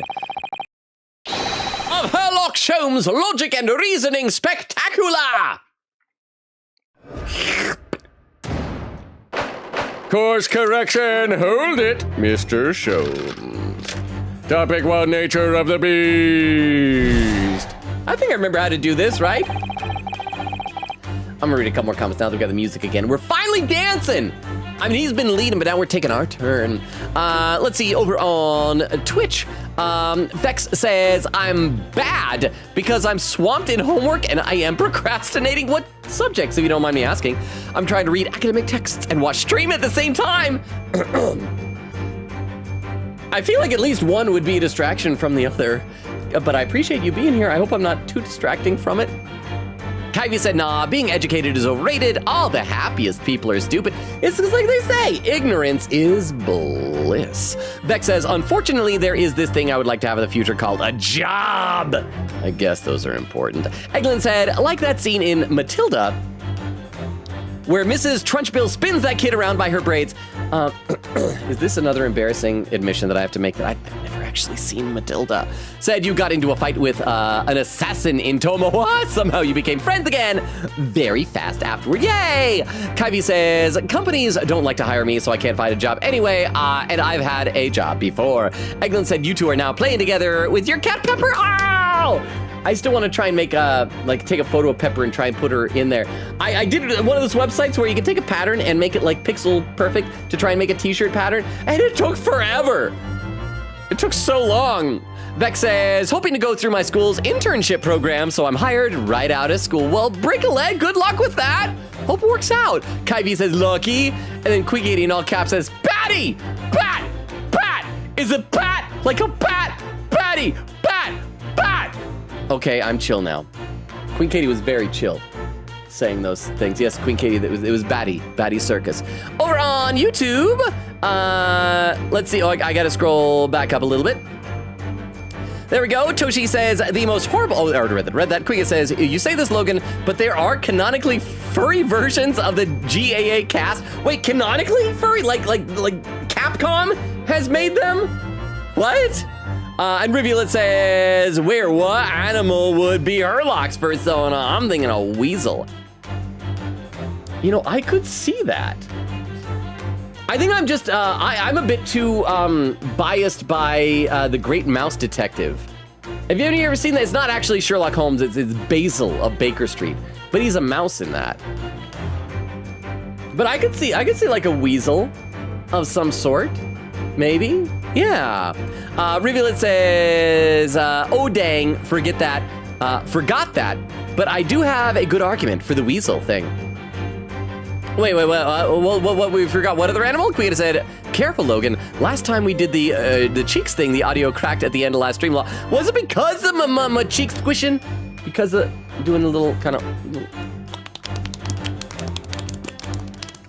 noises? Rivulet says, Vero, like the Twitch chat guy, indeed. Indeed, because on Twitch chat, his name is spelled, or her name, it's Vero's name, is spelled conspicuously like a puzzle. Like a puzzle. And Rivulet says, True left the UK yesterday for holiday, and I haven't had tea since /J. Because your addiction is broken. You cut it cold turkey. Oh yeah, I should play some more in the chat. Here we go. It certainly shouldn't take a great detective to see that a fearsome beast has been on the rampage of late within these four walls. Thus, we are faced with the question, what form might the beast take? Okay, so, yeah, see, the exclamation points, that's just him looking, so nothing to correct yet. Ah, for a man with a military breeding, your eyes are uncommonly candid. Aye. Your furtive glance, Mr. Gerrideb, leads us directly to the answer. Ha! The true nature of the beast that has run rampant here is revealed by that lion statue. When black and white. Oh, and then you two are two-dimensional. I really didn't see the lion thing coming. No, but if you observe Mr. Gerrideb's reaction, it rather seems as though some beast did indeed run amok here in this room. Well, yeah, something with a very fierce nature. But it couldn't have been a lion transported from India. So what was it then? I don't know. Are lions even from India? I think they're from Africa. I know that like lions and tigers don't exist in the same place, and I think tigers can be in Asia. India's in Asia, right? I think. We must follow Mr. Gerrideb's gaze. That will lead us to the true answer, whether lions and tigers are in India. Okay, so what we got here? Can I move around a whole bunch? Wait, what's a mortar shell? Can I scroll with a... Oh, there we go! Phew! So maybe it's the cannon. That's a fearsome beast. So we can look at the mortar shells? Can't look at the metal, we can look at the lie. Oh, what's this? Oh, a smashed photo! Is that him holding a baby, or is that him holding his cat dressed up as a baby? Let's go left to right. Can we also look at this thing over here? Anything back there? Okay, let's start with the mortar shells. Investigate that. These are shells for the cannon, are they? What a strange place to keep them. I imagine they have some significance to Mr. Gerrideb from his time in the army. Of course, he mentioned a battle to us before, didn't he? Do you remember? He said that he'd been shot in the knee. It was probably one of those. Or perhaps it was one of these that hit him. Around that size it hit his knee, there'd be nothing left of it, or Mr. Gerrideb for that matter. Mr. Sholmes has a Persian slipper. Is that it? Is that like a saying? Mr. Sholmes has a Persian... Oh, that's right, on his mantle. That's literally, yeah, he literally has a Persian slipper on his shelf. I forgot from last time. And this man has spent shells. Perhaps it's customary in Britain to display, well, rubbish on the mantelpiece. Those don't look spent to me. I could be wrong, though. Lion. Well, this is the lion statue that Mr. Sholmes picked out. Yes, I wonder. Perhaps if you did live with a lion, it would prove to be a rather sweet companion. I think that's like a mouse trying to tell its family that the cat around the house is sweet. I suppose it is a bit of a flight of fancy, isn't it? Anyway, the beast we're looking for is something else. Let's have a good look around. Can I look at the fire? Is fire a beast? Okay, so it's obviously this photo back here. Photograph frame. Pew. Okay, the face looks shaped like a baby, but that is a paw. That is a paw right there. Like the one that's on this side. But that is a hand. That's a hand and it's a paw. There's some Shao Tucker crap going on in here. What's this photograph? It appears to be from Mr. Garadeb's wedding. Dude married his cat? Oh yeah, it's got a bridal veil on. Dude married his cat. He looks very happy, doesn't he? He does, but you can't make out his bride. Only the groom's allowed to make out with the bride. No, how unfortunate. Something must have struck the glass directly over the woman's face. Can you call? She's this big. She's the size of a squash. I wonder what happened. Probably best not to delve too deeply there. Oh, and we can click around more stuff here. So the newlywed bride, the shoesies, the paw. Can we look at Mr. Garadeb's face? This must have been when Mr. Garadeb was still in the army. He seems to be carrying his rather stout bride effortlessly and beaming a smile at the same time. I suppose he was very strong in his younger years. Hard to imagine now. He's thin as a rake. Okay, is there anything else besides the newlywed bride that we can click?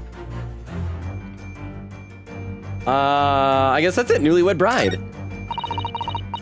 The glass is broken, so you can't see the bride's face at all. Can we move the glass, like take it out of the frame? Can't see the bride's face at all. But no amount of cracks could hide the woman's plump form. I think powerful would be kinder than plump. They're powerful. Her obesely, morbidly powerful form. Yes, she certainly looks that. There's a lot of horsepower here. Lots and lots. Not someone you'd want to upset, that's for sure. Oh, look! Have you noticed her wedding ring? It's very large, isn't it? And it's on a paw. It's weird. Do humans have paws? Do women have paws? Am I a woman? Do I have a paw? I don't think I have a paw yet. I think later in life, once I find a man and I settle down with a man, then I'll have a paw. And won't be able to have kids anymore, because I'll have menopause. Ba-da-ba-ba-ba-ba. Period. Yes, that's an unusual design. It looks like some sort of embellished sunflower. Is that it? Chairman! Rock'n'roll! Thank you, Chairman. Thank you, Chairman, for that redeem. Thank you. I should read some chat. It's going to be the newlywed bride, right? That's what we're going to be talking about here. I think. I mean, I did say before all this, I'd hate to have to redo it though, but let me read some more comments in the chat. Kyvie said, I finished school at home because COVID. Why did all the cool people get sick this month, including me? I'm very cool. I got sick and I'm not cool. So I broke that theory of yours. Eglin said, oh yeah, dog consists of my 2 dogs, my brother's dog, and 2 of my dog's children. Little puppies. Aw. The 2 children belong to my brother's friend, so he brings them over to see their parents. Oh, that's so sweet! I assume they remember each other, right? Probably, I guess. Dogs probably remember those types of things. Kyvie said, I burned my elbow earlier by accident. Now I can't remember how. Blah, blah, blah. Logan is very cool, no lying.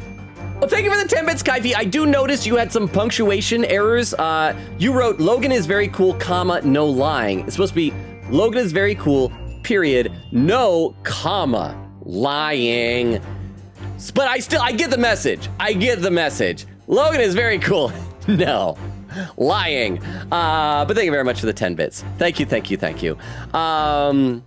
And I do appreciate the compliment, even though my first impulse is to deflect it away. So thank you. But I hope your elbow's okay. Magpie says, Logan, are you trying to ask if a Dish Network TV did this crime / silly? They might. I no longer have Dish. I cut that cord a couple of years ago. Kyvie said, the cheese tax. Time for a PB on toast. But they have the PB tax and the toast tax and the bread tax, because that's what toast used to be. Kyvie says, Robon Logo! Queen says, Sholmes' deduction of what happened in Garridib's house is similar to the plot of the adventure of the Veiled Lodger, apparently? I should read more of these stories just as homework for these streams, but then maybe it would spoil things for me. Kyvie says, Lobon Rogo? Rogo Lobo? Vex says, global art history had to do an incomplete, and my deadline is midnight tomorrow. I hope we're able to get it. I had to do an incomplete thing once, and it was the worst. It was the worst, but I hope you get it done. Take care of Vex. And Len said, been lurking all night since I'm playing with friends, but hey, well, good to have you here, Atlantic. Thank you for the lurk. And Quicken said, don't worry, Logan, I've never seen Matilda either. Ironically, this emote I made is a character from Reverse 1999 with the same name, lol. Okay, I always get it mixed up. Is it Matilda, or is it Annie that has the, it's a hard knock life for us, it's a hard knock life for us? I want to say that's Annie, but I feel like Matilda is also an orphan, I think. Let me take a look over at YouTube. I gotta scroll back up a little bit. It scrolled without me, huh? Reveal It says, true, I read that. Quicket said, yeah, 2 versions of Furry Great Ace Attorney. There's a little cute chibi plush animals of the cast, and another version made for April Fools of 2015 with everyone as animals. So what type of animal was Herlock in those things? Was it the same animal each time or different ones? Quingate said, oh, here we go. Sherlock is the actual Sherlock Hound in the April Fool's Law. Hey, it says, I'll have to find and share in the Discord sometime. Please do. Reveal It said, don't want to let my written down weasel argument go to waste so far. So, 1, weasels have things called war dances they use to confuse their prey, which fits Sholmes' dance of deduction. And 2, they're quite long. Herlock is quite long. And 3, I think it just fits his vibe. Is that what, I remember when I was a kid seeing, a cartoon based on, I don't know if it was a folk tale or a children's book or whatever. It was Ricky Tikki Tavi. And I don't remember, I think he was a mongoose, but maybe he was a weasel. And I want to say he did some dance. I think it was a mongoose, and he did a dance because he fought a snake. And mongooses eat snakes, I think. Let's see, and Toshi says, Weasel Sholmes, Walms. And Reveal It says, indeed, Walms. Toshi says, I've never seen a woman with hands. Wait, so they all have paws? Okay, you know what? I'll take your word for that. And the Reveal says, I was birthed a woman, no paws yet. So you're not like Macduff. Macduff was not a woman born, so he wouldn't be able to say, okay, let's get back in this and let's present. Let's just present this newlywed bride. Present! Take that! Take that! Newlywed bride! Oh crap, and I forgot, like if we click the wrong things, we get extra dialogue. Or maybe I'll just look that up in a YouTube video sometime. The true nature of the beast that has run rampant here is revealed by the newlywed bride. Precisely, Mr. Naruhodo. No other explanation could possibly fit. If the bride is plump, maybe that's Joan, and she's not really a maid. That's probably what that he has no maid. It's just his wife pretending to be a maid. Yes, this framed print pictures your wife, Mr. Garridib. And while we lament the fact that her face is obscured, we can still make out her mighty arms and note the considerable horsepower they must contain. He's calling her fat. It's euphemisms, but that's what he means. I'm sorry, it is what he means. Indeed, surely any woman of such powerful constitution would be honored to be described as a beast. Right, women of the chat, if a man called you a beast with a great deal of horsepower, you'd be flattered, correct? Honored with a U might be stretching a point. Too late, too late! The fact remains that the beast which so clearly savaged this room was your wife, Mr. Garadeb! The chilling traces of a wild rampage are still very much in evidence. Well. Yet, as we look around, the beast in question fails to present itself. Where could this angry creature have disappeared to? Madam? Oh, it's me. Me? That's what I say, it's me. I pray you do not consider me unchivalrous, but it is plain to me with one glance in your direction. It is? Your dress pocket gives us a handsome clue as to the beast's current whereabouts. Okay, so now we gotta investigate every nook and cranny of this rotund lady's rump. The poor, fragile, defenseless woman is beside herself. She's got horsepower! Well, I don't know about fragile. Oh dear. Anyway, Mr. Sholmes is quite right. There's no sign of of a Mrs. Garadeb anywhere. But it seems there may be a clue as to her whereabouts. We're probably gonna see like the wedding ring with the sunflower when we're gonna like look down and see the underside of her hand under the cup of tea. A clue that this maid is trying to hide. I wonder where Mr. Garadeb's wife could be. Oh, there it is! There it is! I found it! I knew what it was! Let's click other things. Maid.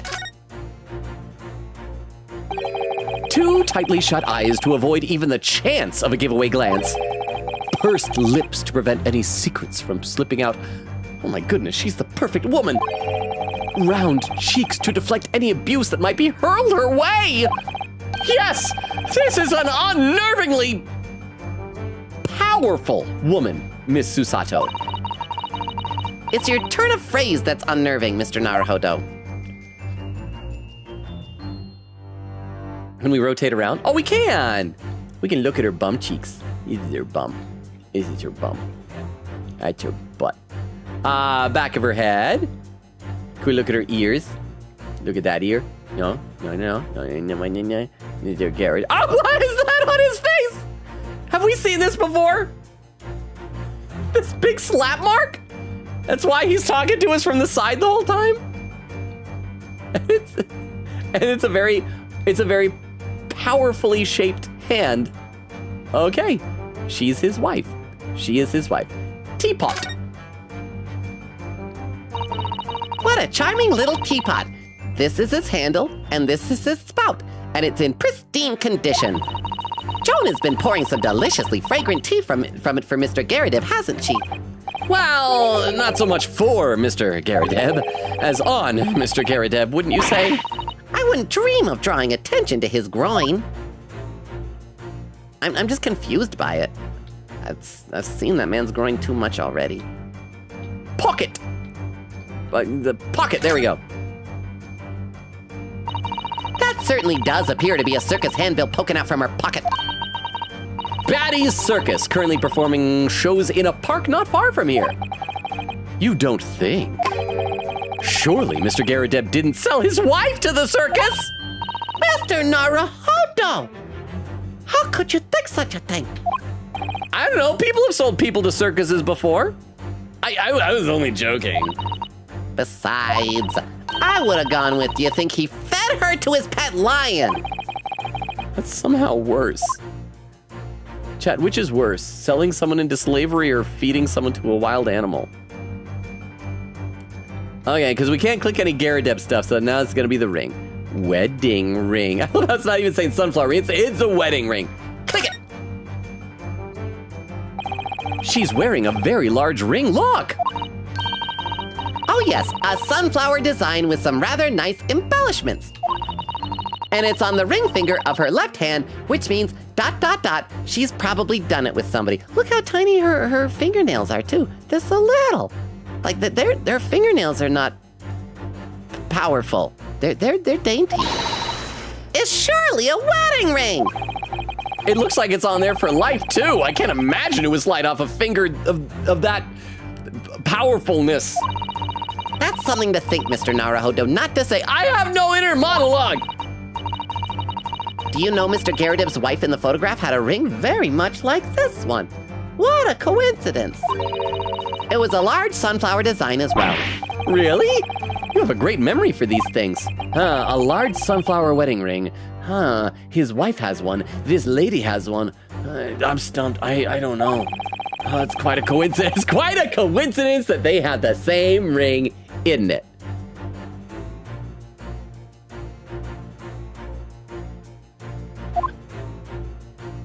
All right, we gotta present. Wedding ring, present. Take that. Take that. I mean, don't take it. She needs to keep it. It's a symbol of their fidelity to doing it with each other. Your wedding ring gives us a handsome clue as to the beast's current whereabouts. I'm gonna also save, because we're getting close to 2 hours now, and I think I've saved like, what, twice? I'm gonna stagger a little bit, and I'll read a couple more comments to the chat.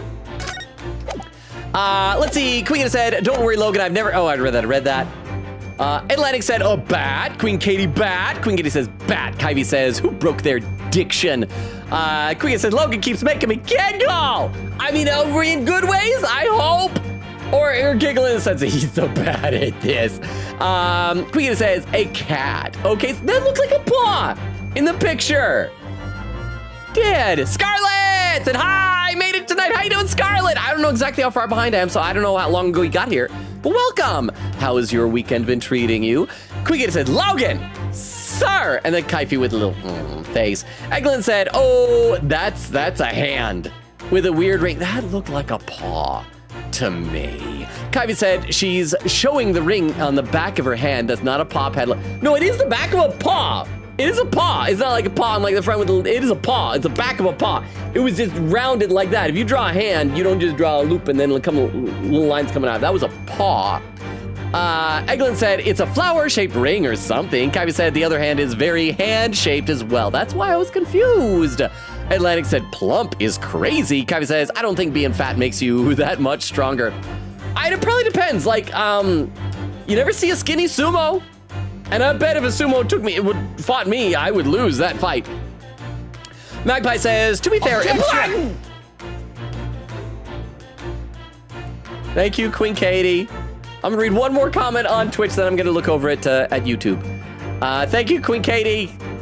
Magpie says, to be fair, it does look like a paw pad if you don't know what you're looking at before the picture zooms in. Again, it wasn't the paw pad, it looked like the back of a paw. Because you know, a paw is like, you just do a little loop and then you draw some lines for the paw. It didn't look like a hand. Not to me, anyway. Okay, let me take a look over at YouTube chat. Let's see. Oh, I gotta scroll up a little bit. Tochi says, Logan, are you trying to ask women to prove they have hands by sending pictures? I mean, I wouldn't be opposed to it, to find out if women have hands. I promise I don't have a thing for hands, but I mean, it'd be nice to know they exist, because I've always wanted to hold hands. I need to know if that dream... Okay, chat, for real. I have had a girlfriend before. I've held hands with a girlfriend. But her hand was very paw-like, so I'm not sure. Derma says, Annie and Matilda isn't an orphan. She just has awful parents. Oh, okay. Why did I think she was an orphan then? Queen says, posted the April Fools in the Discord. Thank you, Queen Katie, and thank you, Derma, for the clarification on the Annie and Matilda confusion. Rivula says, yeah, I can't defeat Macbeth. Whole reason I'm not in Britain right now, /J. Well, you should try. Rivula, okay. Go to Burnham Wood and cut down all the trees and use them as cover as you march to Dunsinane, okay? And that'll work. I promise you. That will work great for you. Rivula says, I mean, horsepower means it could run pretty fast. Not entirely woman-like, though. I mean, that is true. People do love those Uma Musume pretty derby ladies. And Toshi says, not gonna lie, if someone called me a mighty beast, I might fall for them. Hey. And then Rivula says, Ryu is so dumb. I love him. Because, you know, it wouldn't be Ace Attorney without a dumb protagonist. Well, and I guess Edgeworth wasn't dumb. But he was still, like, clueless about something. So let me have a sip of water. Hang on, I'm thirsty. All right. Let's see here. Oh, wait, crap. Did I read that? I can't remember if I read that in time. I gotta wait till he's done saying that. what was it? Your wedding ring, is this, yeah, this is Ryunosuke. Your wedding ring gives us a handsome clue as to the beast's current whereabouts. Indeed it does. That flowery band gleaming on your finger gives you away!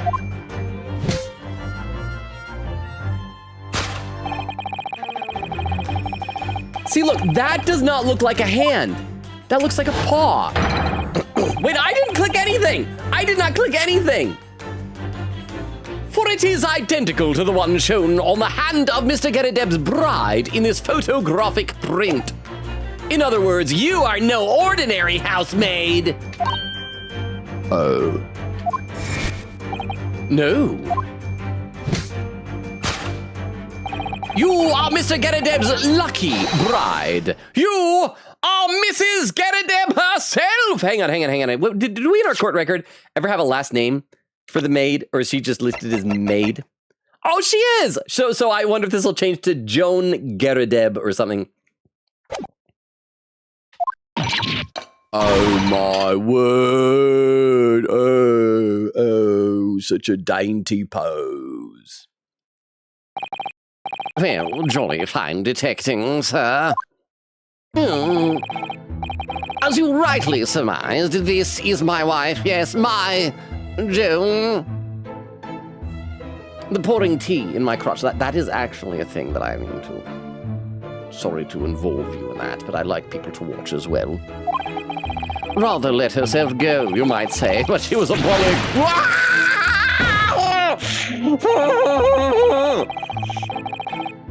It would appear that you don't live in the most comfortable of circumstances. After all, you are a retired army man, yet you are in the business of renting out rooms. I would assume, therefore, you have insufficient means to employ a maid. Would that be correct? It's not right, I tell you. I was second lieutenant in the 3rd Regiment. A man has his pride, don't you know? By golly, it's a sorry thing when a chap can't even afford a single maid in his employ. Yes, here in London, one is rather judged. A household cannot be considered worthy of society if it employs no staff at all. Though, in my considered opinion, such concerns about appearances are a folly.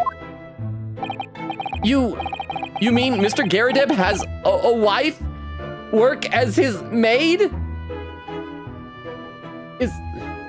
Is he doing it with the maid?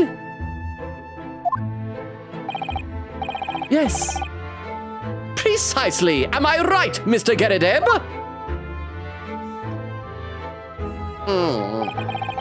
Oh, I just realized something too. With her ring being a sunflower, and I said before, like his hair and everything, and the fact that he stands to the side makes him look like a crescent moon. It's the sun and the moon. Is that what does the name Geradeb have something to do with sun and the moon? Queen Katie, is that going to be your name fact? The sun and moon, apparently? Only in company, obviously. But listen here, this must remain a secret. Top secret? Please. Conclusion, the raging wife of a Mr. Geradeb, and I'm going to publish this for everybody, but I'll write in a footnote says it's a secret. If you read it, don't tell. Oh, crap, there's still another topic. Now, Mr. Geradeb, I'm going to read some chat. Because, yes, we have a whole other topic to do. Thank you, Toilet Duck. I will do that right now. I will save. Thank you, because we just passed the 2-hour mark about 10 seconds ago. So thank you. I appreciate that. And I will read some more in the chat. Wait, ever since Rukov left, do we have either of our mods? Do we have Vero or Crystal here? We're eventually going to need raid suggestions later on tonight. Magpie says, boo. Okay, that was actually kind of funny. Oh, that was right after the chairman redeemed. Was that the menopause joke? Kaiva said she doesn't even look big, though she looks short AF. Quickity says, thank you, Logan, for helping me use some points for once. I'm still at 100K? Magpie says, she's just a small bean. And Vex says, being fat does make you stronger because you have to physically carry around more weight. Also, you can leverage it against other people effectively. I feel like it probably just depends on like what you use the strength for. So in some ways, yes, absolutely. In other ways, like leaner people would probably be stronger for certain tasks. But yeah, absolutely. Eglin says, my dogs absolutely hate their kids. Like, for real? Said the dad has been afraid since day one. The mom is just angry? How long has it been since the last time they saw them? Magpie said, that one's Annie. And Eglin says, Annie had Hard Knock Life. Okay, and Vex says, Annie is Hard Knock Life. And Magpie says, Matilda wasn't a musical until recently, I think. Okay, because I thought it was a musical, so because I think I saw like a clip that somebody posted a while back of like a bunch of kids doing a really high energy dance through the hallways of I thought an orphanage, but maybe it wasn't. Vex says, Matilda isn't an orphan, her parents are just flaming garbage. And Eglin said, I never watched the original Annie, I only saw the one where she was black. She just like me, for real, for real. When I was little, my family went to a production of Annie, like on stage. And I remember loving it as a kid. I don't remember much from it, and that's why I was having a hard time placing the songs and everything. I mean, I sort of remember one or two songs, but Hard Knock Life wasn't one of them. You know, I'm not gonna try and dig that out. That would take too long. My brain is too shut down at the moment. Over on YouTube, Quingita says, hey, Logan, you know that joke you made last stream when Joan poured the hot tea on John? Hey, I might use that someday. Well, I mean, just because they're married does not mean they have consummated anything. And for all we know, this might be part of like immigration fraud. Quicket said, don't worry, I posted the name fact in Discord, you'll see soon. Said, wait, not Discord, on Twitch. Brain fart, I look forward to it. And thank you for the reminder of that moment from the previous stream. And Magpie says, correction, Matilda was a musical as of 2011, but Annie was a musical as of 1977. Wow. Okay, let's get back into the game. It's plainly clear that you still have deep feelings for this formidable beast. Aww, he still loves his wife. That's kind of the bare minimum we should hope for and expect from him. Indeed, in that blithe pose, the distress this loss has caused you is veritably tangible. Your head weighs heavy on your shoulders. The pain you feel being revealed by that supporting arm. So it's probably gonna be the smack mark on the side of his head is the pain, right? Mr. Sholmes is quite something. He's still calling Mr. Garadeb's wife a beast. Yes, he's only allowed to change the words that are other colors. The thing. Yes, a woman that feels rather uncomfortable. Oh, yeah, yes, as a woman that's rather uncomfortable. But Mrs. Garadeb is standing beside her husband as we speak. In other words, he hasn't lost his beloved at all, has he? Oh, how true. Have we checked to see if they sleep in separate beds? So perhaps that supporting arm that seems to be propping up his head. Oh, so it is like literally his arm, not the chair, not the armrest of the chair, and not the cane. It's this arm. Because it's not his own hand. It's not his hand slap mark. It's a very round one. Has some other significance than And he is trying to cover up his wound. According to Mr. Sholmes, Mr. Garadeb's pain is tangible, though. What could that pose of his really signify? Let's have a look around. Slap its cheek! Pipe? Chat, do not pipe! Do not pipe. Do not do any tobacco. Pipe. This pipe is an octagon. I'll need to remember that that's what an 8-sided object is, in case I'm ever in a fruit-themed house. That's a very large pipe, isn't it? Yes, anyone who has something that size hanging out of his or her mouth on a regular basis is sure to have a serious chin like Mr. Garadeb's. But what's that white binding around it all about? She probably smacked him and broke it. Can we look at him? No. We look down here. We look at. Can we get a good view of his scalded groin? Nope. Can we look at his cane? The cane. No, not the cane. This thing? No, we look at the supporting arm. Mr. Garrideb certainly looks glum. According to Mr. Sholmes' deduction, that's because he's having to endure the acute pain of losing something dear to him. But we know that he hasn't lost his wife. So that means domestic violence. There must be another cause for the pain he's suffering.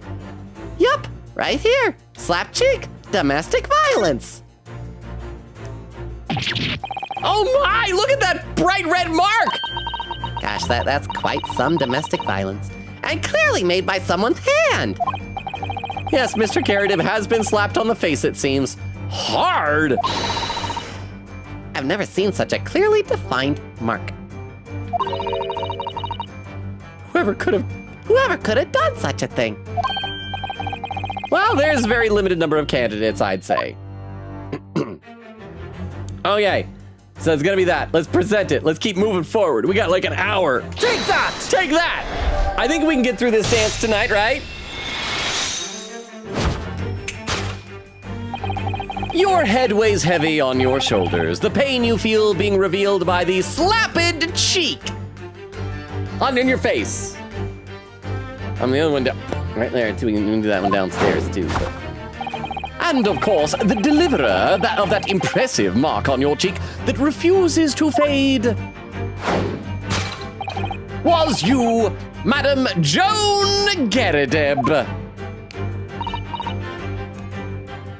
Well, I don't leave a mark on my own face when I do it. It's just that he doesn't have enough padding. Well, yes, but it's okay when women do it to men. You have been desperate to hide the slap mark on your cheek, sir. Oh.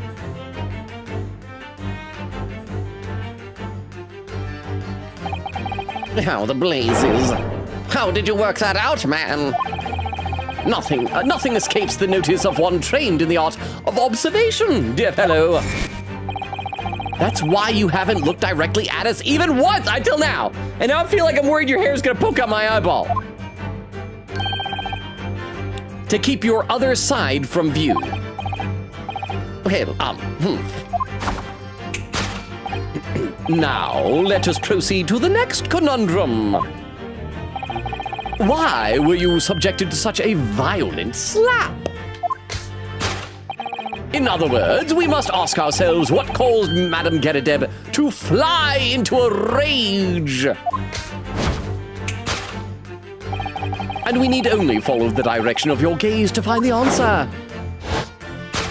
Bills for meats, potatoes, and prostitutes.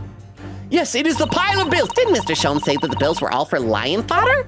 Yes, but now we've established that the lion never existed, which can only mean that the thing responsible for gobbling up all that food was Mr. Garrideb's wife. Mr. Darahondo!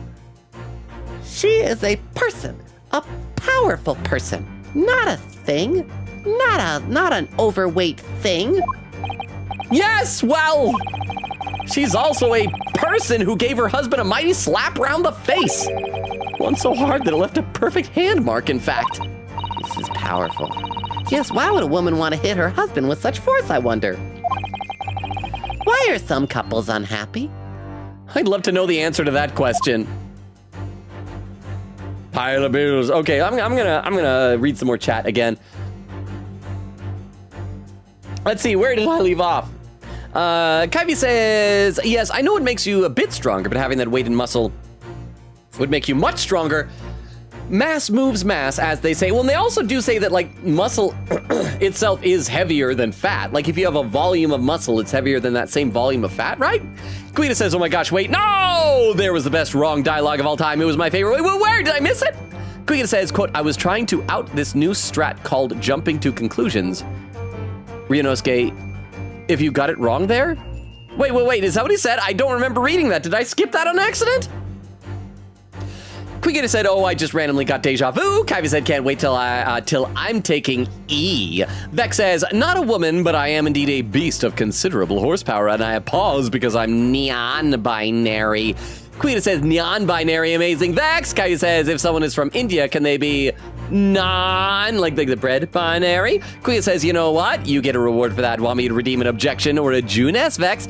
I'm rich, 98k points. Take your pick. Atlantic says, laughing, these slap marks look like Zuko's scar from Avatar: The Last Airbender. But you know it's not, because that'd be on the other side of the face. But that is actually, Zuko, you think it's a burnout, just a slap that never went away. Kyvie said, is that where you got your name, Avatar: The Last Airbender? And Atlantic said, nah, I used to live in Georgia, and my family would visit the beach over the summer, so I named myself after the Atlantic Ocean. I love ATLA, though. Magpie says, aw, it's not a sunflower design, it's a sun with a man in the moon typeface. Oh, so it's a combination. Oh, I mean, you could also draw faces on the sun, though, right? Kyvie says, I have an inner monologue when I want to. It's usually just music, though. Magpie says, wow, Susato, you have a great memory for things we learned 30 seconds ago. And thanks, Naruto-san. Beck says, objection, please. Kyvie says, how can we take a nap? Wait, how come we take a nap, but we can't take a sleep? Beck says, I'm good. Everything's good. Nice. And Queen says, aye, aye. And there was the objection. Atlantic said, objection was very effective. Let me take a look over to YouTube chat. Just one new comment over there with Rivulet saying thought piping meant something else. I actually don't know. It probably does, but I am not well enough versed in slang to be able to say for certain. Okay, so let's see what we got. We can rotate around. Ooh, oh, there's smashed plates. So there's broken plates. We got some. Okay, we can't move up and. Oh, look at that! Here's a smooch mark on the bookmark. Smooching! He is cheating! Well, he's probably not. So it's a bookmark, so it's probably from the bookshop. I bet the owner or cashier or whatever, she probably just like kisses. I wonder if that's why he has so many books downstairs. What if that's why both him and Natsume, they all go there so they get smooched bookmarks. Let's read what's that signature? It's like Ed. Pile of bills. Looking at all these bills, it certainly amounts to a great deal of food. Meat and potatoes by the cartload, wasn't it? Well, looking at the two of them, you can tell immediately who eats the lion's share in this household. Okay, you know what? I gotta give credit. That's a pretty good pun, because I'm guessing the idiom, like, I guess not idiom, the phrase, whatever, the lion's share, probably doesn't exist in Japan. So they found a way to tie it into the line. That's clever! Well, at least we're no longer talking about an actual lion anymore. Broken plates. Oh, no, wait. There we go, underground. Oh dear, this plate has been smashed to pieces, huh? Vero! This is the equivalent of thinking a Starbucks worker likes you because she writes a cute note on your drink lid or something. Do they do that at Starbucks? I don't drink coffee. Like, the only time I go to Starbucks is when there's like no other place to get some type of a little snack. I haven't been to one in ages. Will girls do that? Hang on, I got a cough. I do think, and I don't remember the girl's name, but I do remember seeing some viral clip on TikTok probably a year or two ago of a girl working a McDonald's drive-thru. And she was, without exaggeration, probably one of the most beautiful girls I think I've ever seen in my life. Working at McDonald's. I don't know if she really worked there or if she had friends that worked there and just lets her film videos there as like a gimmick. But wow. Like, if she would do that, like with little notes, I would keep going back there. But thank you for the 10 bits. How are you doing, Vero? Welcome! Still have not obtained Skywarp anywhere, but I'm still working on it. I need a fresh one to wipe my still runny nose. I just gotta dab it. I should read some chat. Atlantic says, the Umas are pretty fire, might need to add horsepower to the list of standards. Magpie says, Logan, some cartoons do draw hands like that, lol. It's a stylistic choice depending on hand position. Steven Universe hands could arguably look like that depending on the character and hand position. Okay, that's fair. You'll get that on like Adventure Time as well and things like that. However, this universe is not stylized like that. I'm just saying. I was wrong. I'll admit I was wrong. But I had reason to believe that. Magpie says some sequences do have moments that cut themselves off for dramatic effect. And then Kylie says, you reminded me of Cat Steven. How dare you? I actually don't know who that is. It sounds like the name of a jazz musician. And over on YouTube, oh, just one more comment, a very short one. One from Toshi saying, hydrate! Thank you very much, Toshi. I will do that right now.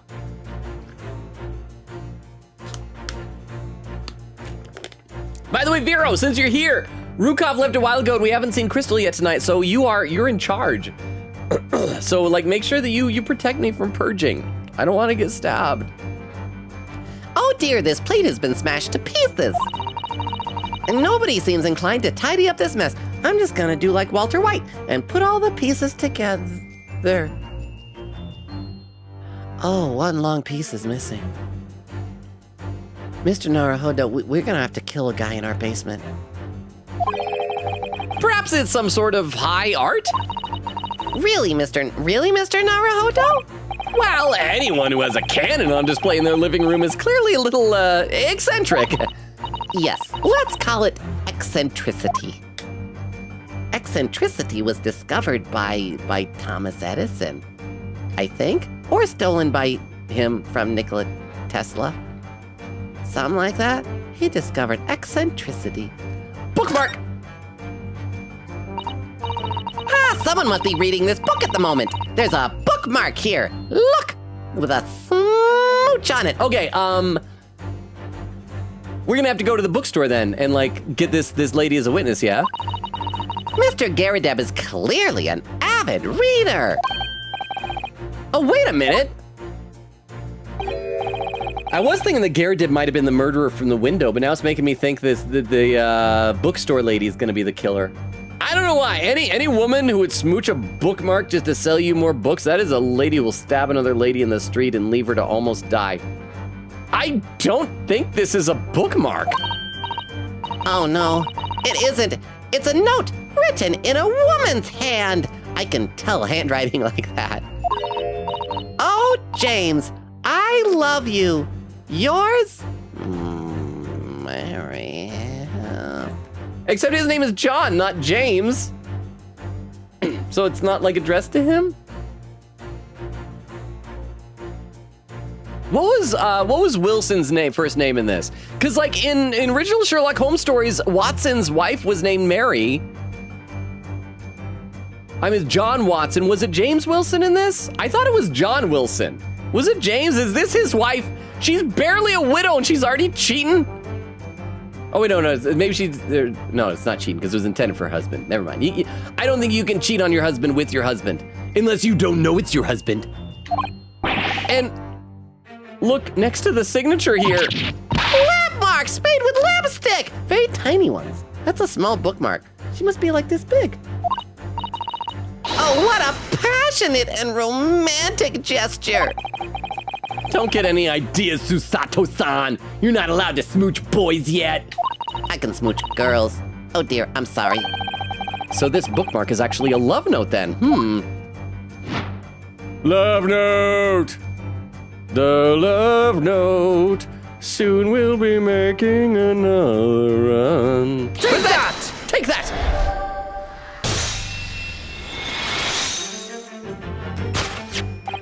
Yes, it is this love note that has given rise to the pain you suffer. Oh, James, I love you. Yours, Mary. Passionate indeed. Oh, hang on, we got a pinned message has just appeared on Twitch.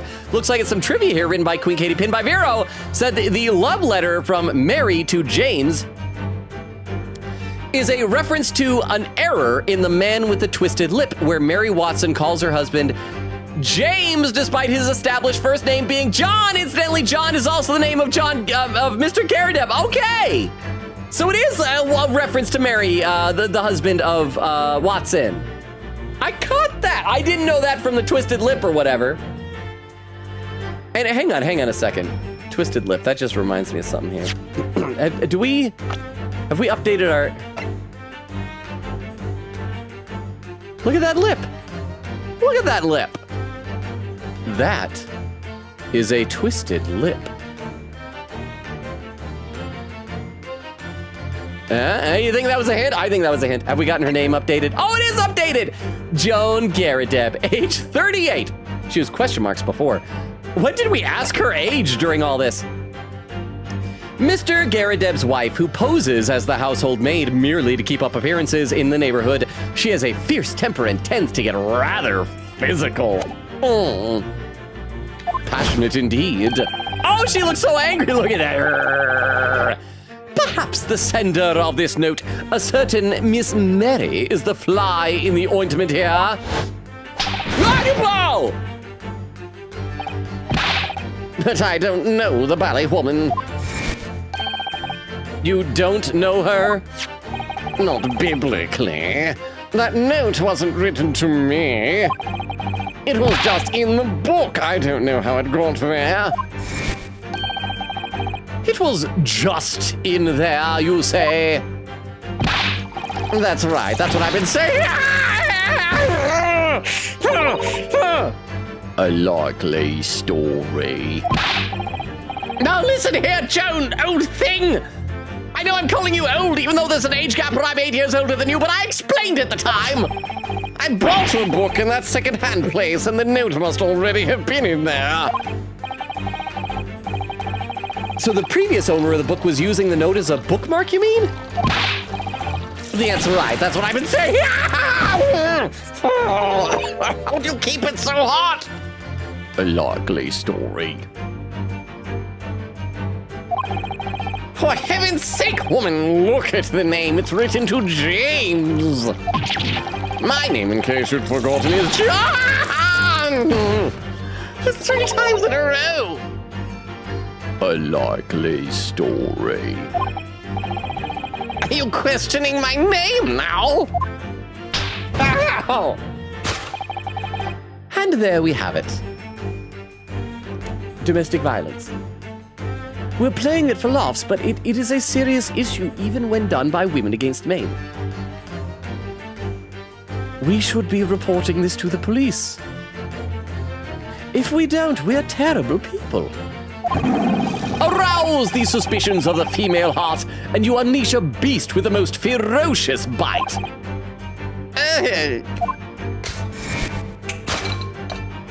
Now, in a final fit of rage, the ferocious beast carried out one last unimaginable attack. Unimaginable. It's gonna be the carpet thing, but there's the candle there. So then we're done with this dance that's taken us like... I've been enjoying this dance, but it's been a very long dance.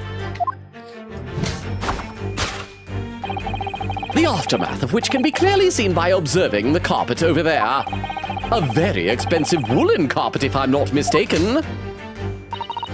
Oh, dearie me. What could have caused such a destructive outburst? This time, madame, I'm afraid it's you who has inadvertently revealed the truth to me. Your wandering eyes settled upon the answer very neatly indeed. Also, this lighting makes it look like that large bullet is hurtling toward me. Oh. Yes, to explain the dire state of the carpet, we need only look at the Tower of Cakes. But, surely Mrs. Garrideb didn't eat the carpet? She's married to a man. Unless he's her beard? Is that how it works? I don't know the terminology. No, of course not. But there doesn't seem to be any doubt that the state of disarray that this room is in is a result of her wild temper. No, that's true. So, this last part of Mr. Sholmes' deduction that we need... This is the last part of Mr. Sholmes' deduction that we need to fix. We don't even need to look at the cakes. For one thing, we can... There's burn marks and a spent candle by the empty chunk of carpet. We need only to follow Mrs. Garrideb's gaze, and that will tell us the real answer. Oh, it's the candelabra! It's missing a candle. It's right there. All right, let's see what we can see. Yes! How much can we turn around here? Can we look at the candle down the ground? Oh, we can look at the carpet.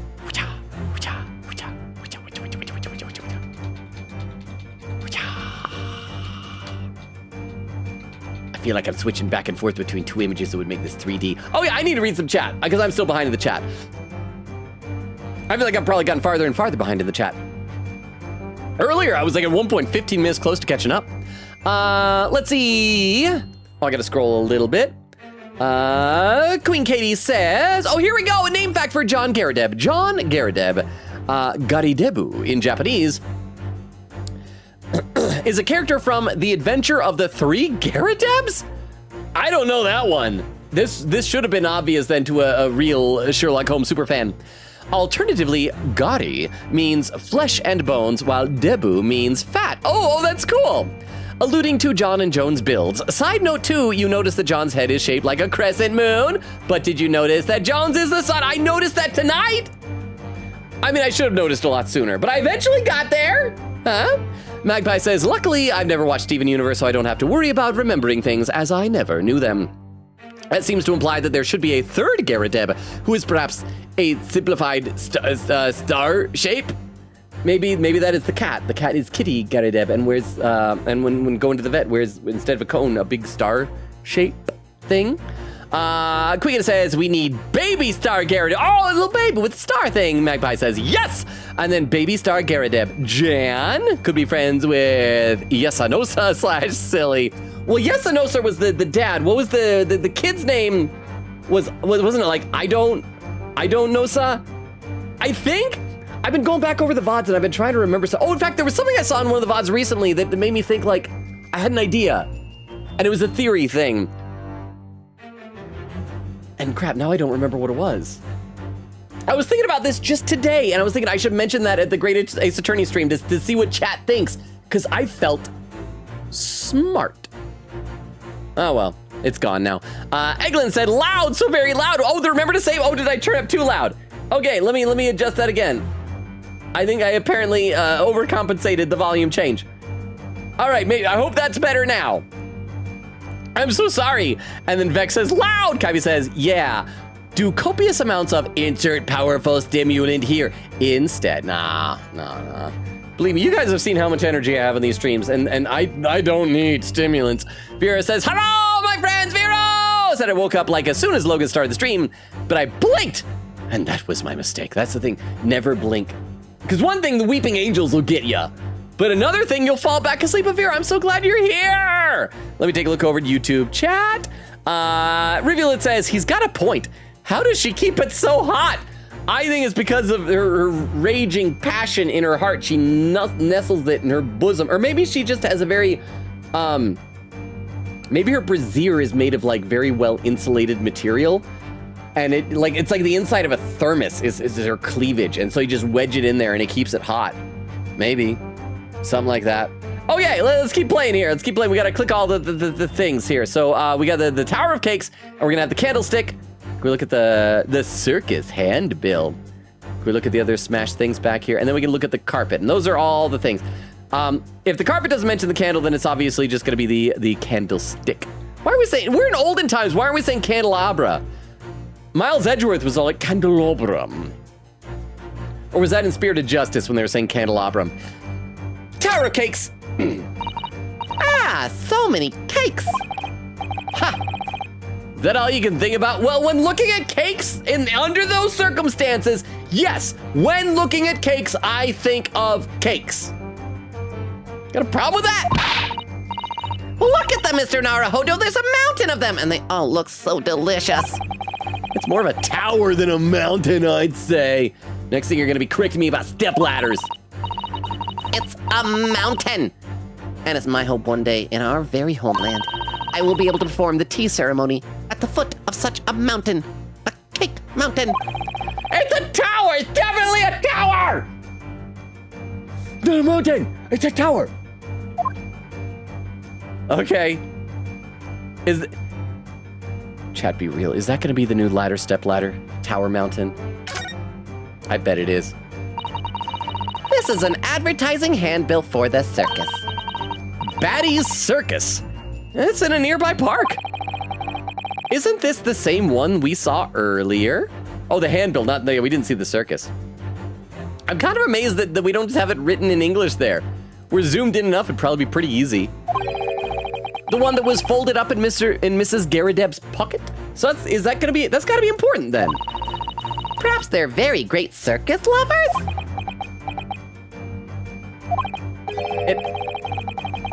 It couldn't be that hungry lion is somehow involved again here, could it? Oh dear, I do hope not. Okay, and then we'll have the candlestick. We'll also have the carpet down here. The carpet. Oh, hang on. I just noticed some crap. How long has it been there? There's been another pinned message on Twitch. Hang on. Written by Vera, pinned by Vera said, did you guys tell Logan about a man in the moon hair beard combo in the 1895s? I knew you could have the 1890s. I didn't know the 95s is its own entire semi-decade. I mean, I did talk about how he looks like a man in the moon. Reminds me of a character I've seen memes of, Mac Tonight, who is an old McDonald's character from the 90s? Question mark? I don't know exactly, but I don't think anybody specifically mentioned that. But I did notice the shape. So that was an actual fashion trend back then in the 1895s. Is that correct? But thank you very much for the pinned message, Vero. I'll read a couple more comments because I am behind and I should be trying to get caught up. Oh crap, we're past the 2.5 hour mark, chat. Do we have raid suggestions? We have no Crystal tonight. Do we have raid suggestions? Hang on, Vera says, please look it up. Okay, man in the moon, hairstyle, 1895. Ha! Okay, hang on. I need to, I'm gonna use our clip viewer to show this to y'all. Look at that! That is Mr. Garadeb. This is, I wonder, is that a real photograph or is that like computer generated? I hope that's not AI, but there we go. So that is, it's all the same guy though, so maybe he's just one dude. So it might not have been a full-on fashion trend, but thank you very much, Vero. Queen says, no, the quote is what Ryunosuke would have said if you got the wrong thing presented in the first part of the dance. Oh, there! He said he was trying a new strategy called jumping to conclusions, but you didn't get anything wrong, so you missed it. But I'd forgotten, that earlier. One of these days, maybe I'll, except it's so much to click through. I should just look up like a YouTube video or find something with that. Quickita said, Vero, can you pin yet? Vera said, nope, still in B. Quickita says, aw, man, still love you though. And Vera says, I'll get up soon. Thank you, Toilet Dog. Is that better volume? I pulled it back down a little bit. Is that, okay, I can't save from this screen, but I'll save as soon as I can. I think I have to get out of this presenting section here. But thank you, Toilet Duck. And over on YouTube, Toshi says, don't blame Takumi for thinking these jokes are funny. He's old. Well, and I don't even know what the original jokes were in Japanese because a lot of them probably were changed for localization. But thank you very much. Okay, the carpet here has been ripped to shreds. But again, there's a spent candle and a burn mark in the wood. Yes, and according to Mr. Sholmes' deduction, the tears match those made by an Indian lion's teeth exactly. Oh, look here. Where is it? If you look closely at the edge, you can see scorch marks. Oh yes, so you can.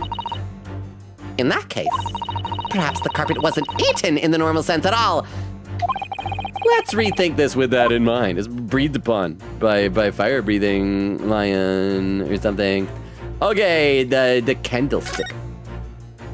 I hope whoever made this candlestick is in a tub with a butcher and a baker. This looks like a very old candlestick, doesn't it? The base looks too small. Oh, it does look too small. How is that not tipping over? Surely it's very unstable. Looks to me like even the slightest knock would make it topple over. Oh dear, that would be dangerous. Wait, take a closer look at this. There's one candle missing. Yes, I didn't notice that before. Why is that, I wonder? Why is one candle of this many missing from its holder? All right, so as we're gonna present. Take that! Take that! Candlestick! I think now we'll be able to save once we get out of here, right?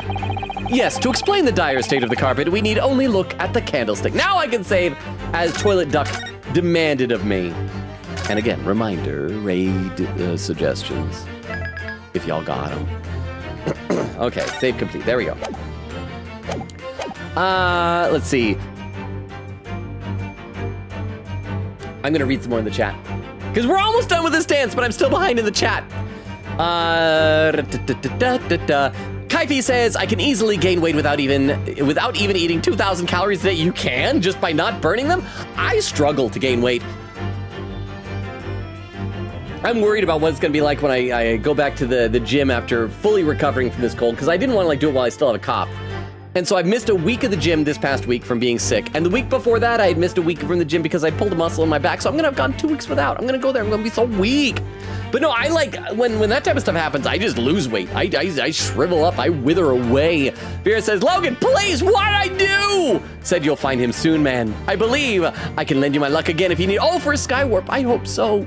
I mean, I assume eventually he'll become more common, but I just worry that if people are scalping him, as it sounds like, and he is short-packed in the case with Shockwave, that maybe he will end up being... Because every now and then there'll be a Transformer that I'll see in stores once, and then that's it! And he's one of my favorites! So yes, please lend me your luck, Vero! Magpie says, quote, this universe is not stylized like that, sir! The man you're talking to has a head shaped like a line, yes, but his fingers look like fingers. This, as we learned, is a universe that's big on yaoi, and they all have big, detailed hands. They would never give someone a paw for a hand in a yaoi universe! But thank you, Magpie. And Queen Katie with the Hydrate command, thank you, I'll do that right now.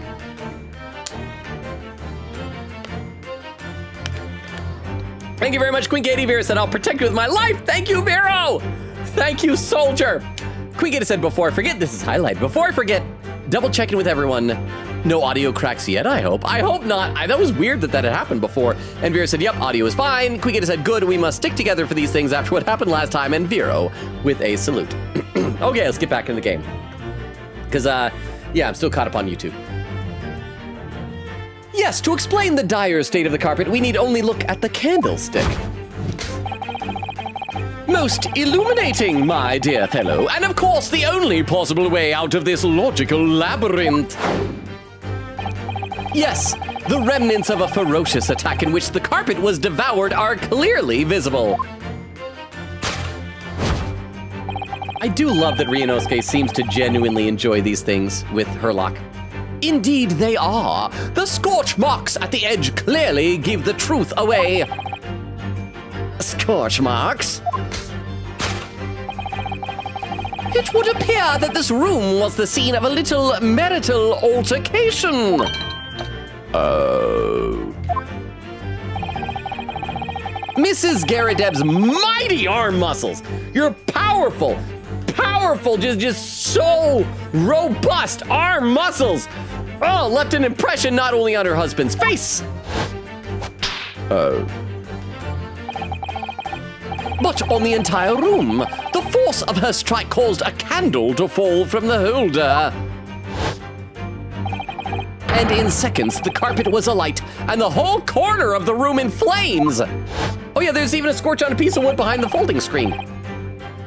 Yes, For the most ferocious beast in this world is neither a violent lion nor a vengeful woman, but fire. Fat, obese fire. I can say because fire is not alive, its feelings won't be hurt. That's true. Fire is not alive.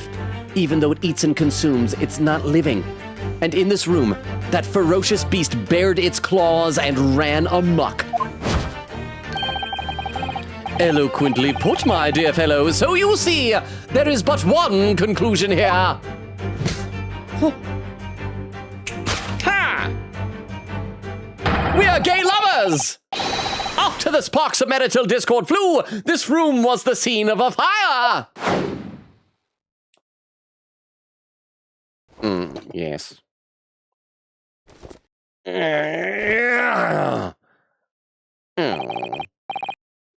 Mr. Sholmes, sir, I salute you!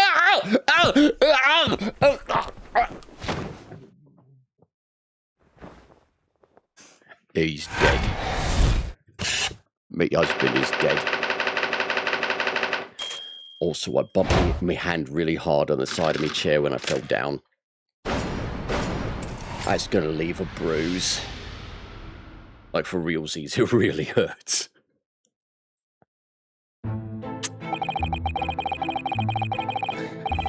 It's these dashed long winter nights. You know nothing to do but read in front of the fire.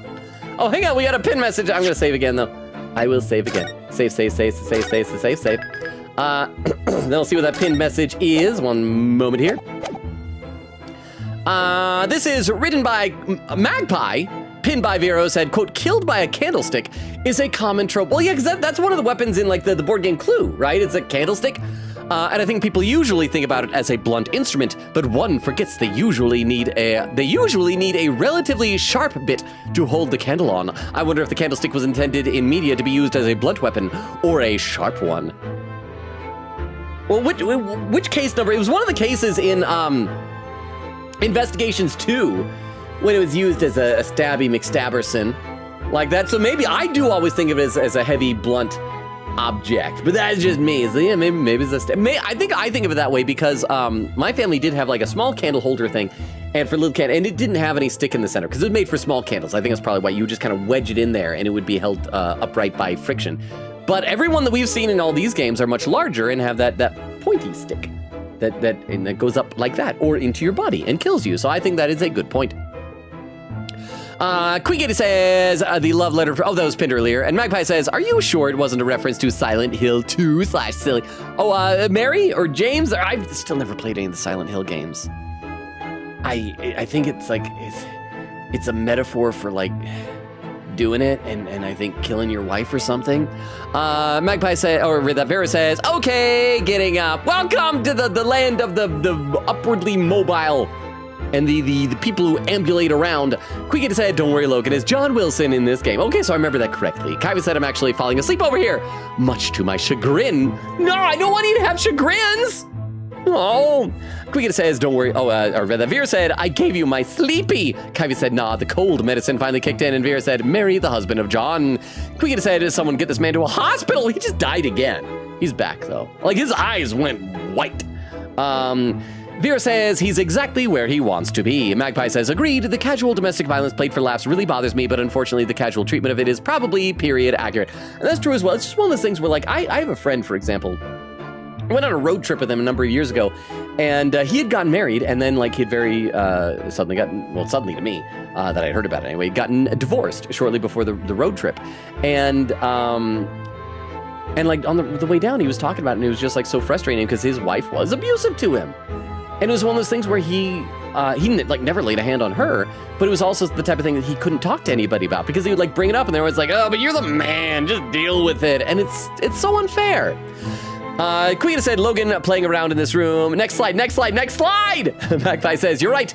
It was, I don't know, sir. There we go. And Queen says, I don't know, sir. I think Queen says, oh, a Logan there. I don't remember what it was now. It's probably gone. But it probably wasn't important, though. Said Logan literally pulling a Herlock and forgetting things. Magpie says, we love a good Logan theory. Tell us in the Discord if you think of it again. If I remember it, I'll let y'all know. Quicken said, yeah, and then we'll screenshot it for the spoiler chat in case, lol. Vera says, that was pinned earlier. Eglin said, well, we could test the volume on the alert again, but I'm low-key nervous. I turned it down. Was it better that other time? Magpie said to Vera, wait, is that a real thing? And then Vera says, yes, laughing. I'll pin it if you hadn't. And Magpie said, you must present evidence, please. You must present evidence, please do it. Oh, that peaked really high. I just saw the, let me try. I'm gonna crank that down a bit. I think the problem is that toilet duck is on the same slider as the, what was it that we did earlier? There was some alert earlier that was like really quiet. And so I pulled it up. I have now split the difference. That was very loud looking. Not loud to me, because it's on a slider now. But that was, I saw my audio level, it was like solid red. My apologies. My sincere apologies. I don't know why some of my alerts are loud and some aren't. I'm so sorry. But thank you for checking. Oh, yeah, what was the sound alert that we had earlier that was so quiet? Oh, well. Let's see. Vera says, please look it up. Queen says, I did not know this. This should go to the Ace Attorney wiki because that info was not there. Vera said, the more you know. And Vex, oh, the raid suggestion. Thank you very much. That is someone we have raided before, but is a very good streamer. In fact, relatively recently, but I will copy that down over here into my text file for raid suggestions. Thank you, Vex. Eglin said, still so loud, and a timestamp, 2 hours, 33 minutes, 54 seconds. Okay, look at that, I'm only like 15 minutes behind. So I'm doing well. Let me take a look over YouTube chat. Rivulet says, you know what, sure, they are gay lovers. Well, it's Ace Attorney. I don't think you're allowed to be a lawyer in the Ace Attorney universe if you don't do a little bit of gay stuff, right? What's a little gay love between gay lawyer lovers? Huh? Anyway, let's play a little bit more, because we still got like 15 minutes. It's these dashed long winter nights you know nothing to do but read in front of the fire. Luckily, there's a jolly good second-hand bookshop just around the corner that buy all my old novels there. And in the pages of one particular novel, you discovered some rather illicit material. Nudes. For which your wife admonished you harshly, it seems. Don't know about admonished. Demolished might be rather closer to the mark. And beast most certainly oddly describes. Oh, here we go again. And the carpet? Was that destroyed by fire when a candle fell on the floor? Afraid to say it was. Happened in the blink of an eye, you know. So what was it that caused him to pass out? Was it the pain from standing up? Is he have like that bad of legs or something? The whole place filled with smoke. Couldn't see a bolly thing. I was caught between the old Styx rage and the raging flames. You paint a torrid picture, sir. One that would have been most entertaining. That's right. I, Herlock Sholmes, advocate domestic violence against men for comedy's sake.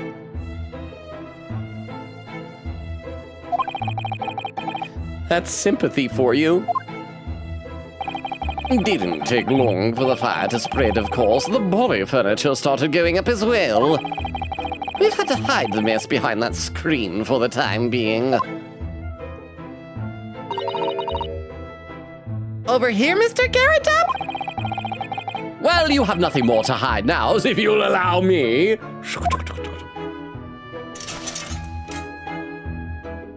Ooh, scorchy. Had all my favorite novels in that case. But as soon as the fire got hold of them, that was it. Whoosh, up in smoke. Gosh. That was like big scratch marks, or maybe that's just like the wood grain. Then the wife started hurling things at me. What a terrible sight it must have been. If I was her, I would have used the cannon and ended it quickly. There was I back up against the window under heavy enemy fire, incendiary books coming 10 to the dozen. Worst of it is I lost my favorite, the book called The Lion's Pride. The Lion's Pride? Ah, yes! Your notorious love of big cats coming through again. I assure you the title didn't influence my choice in the slightest. So the poor man really did lose something dear to him as a result of the ferocious beast's rampage. That's sad! Back in those days, maybe there was no guarantee that you could find it again. They didn't have like Amazon. Mr. Sholmes' deductions turned out to be correct Once again, yes, they did. All on his own. It can only be described as a great British wonder. I tell you, it was total carnage. Planes everywhere, and the old stick in full fettle. Out of interest, what time of day was that? Not sure I can remember. It was 2 days ago. Let's see, around 5 o'clock, I think. Is that when the attack happened? So at exactly the same time. As a terrifying incident was unfolding outside your window on the street below. So we're gonna find out if they saw anything? Even more terrifying on the inside, I can assure you. The whole of Blighty could have been flattened outside my window at that moment, and I wouldn't have noticed a dashed thing. Okay, I guess that means he didn't. Oh, really?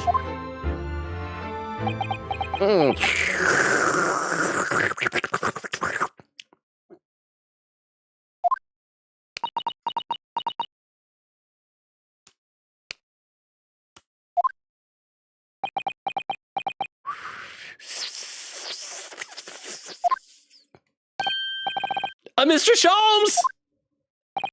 Yes, Mr. Norahodo, what can I do for you? Well, I think we've gotten to the bottom of Mr. Gyarados' situation now. But what does it have to do with Mr. Natsume's circumstances? I can't help you there, I'm afraid. No clue, no clue. What?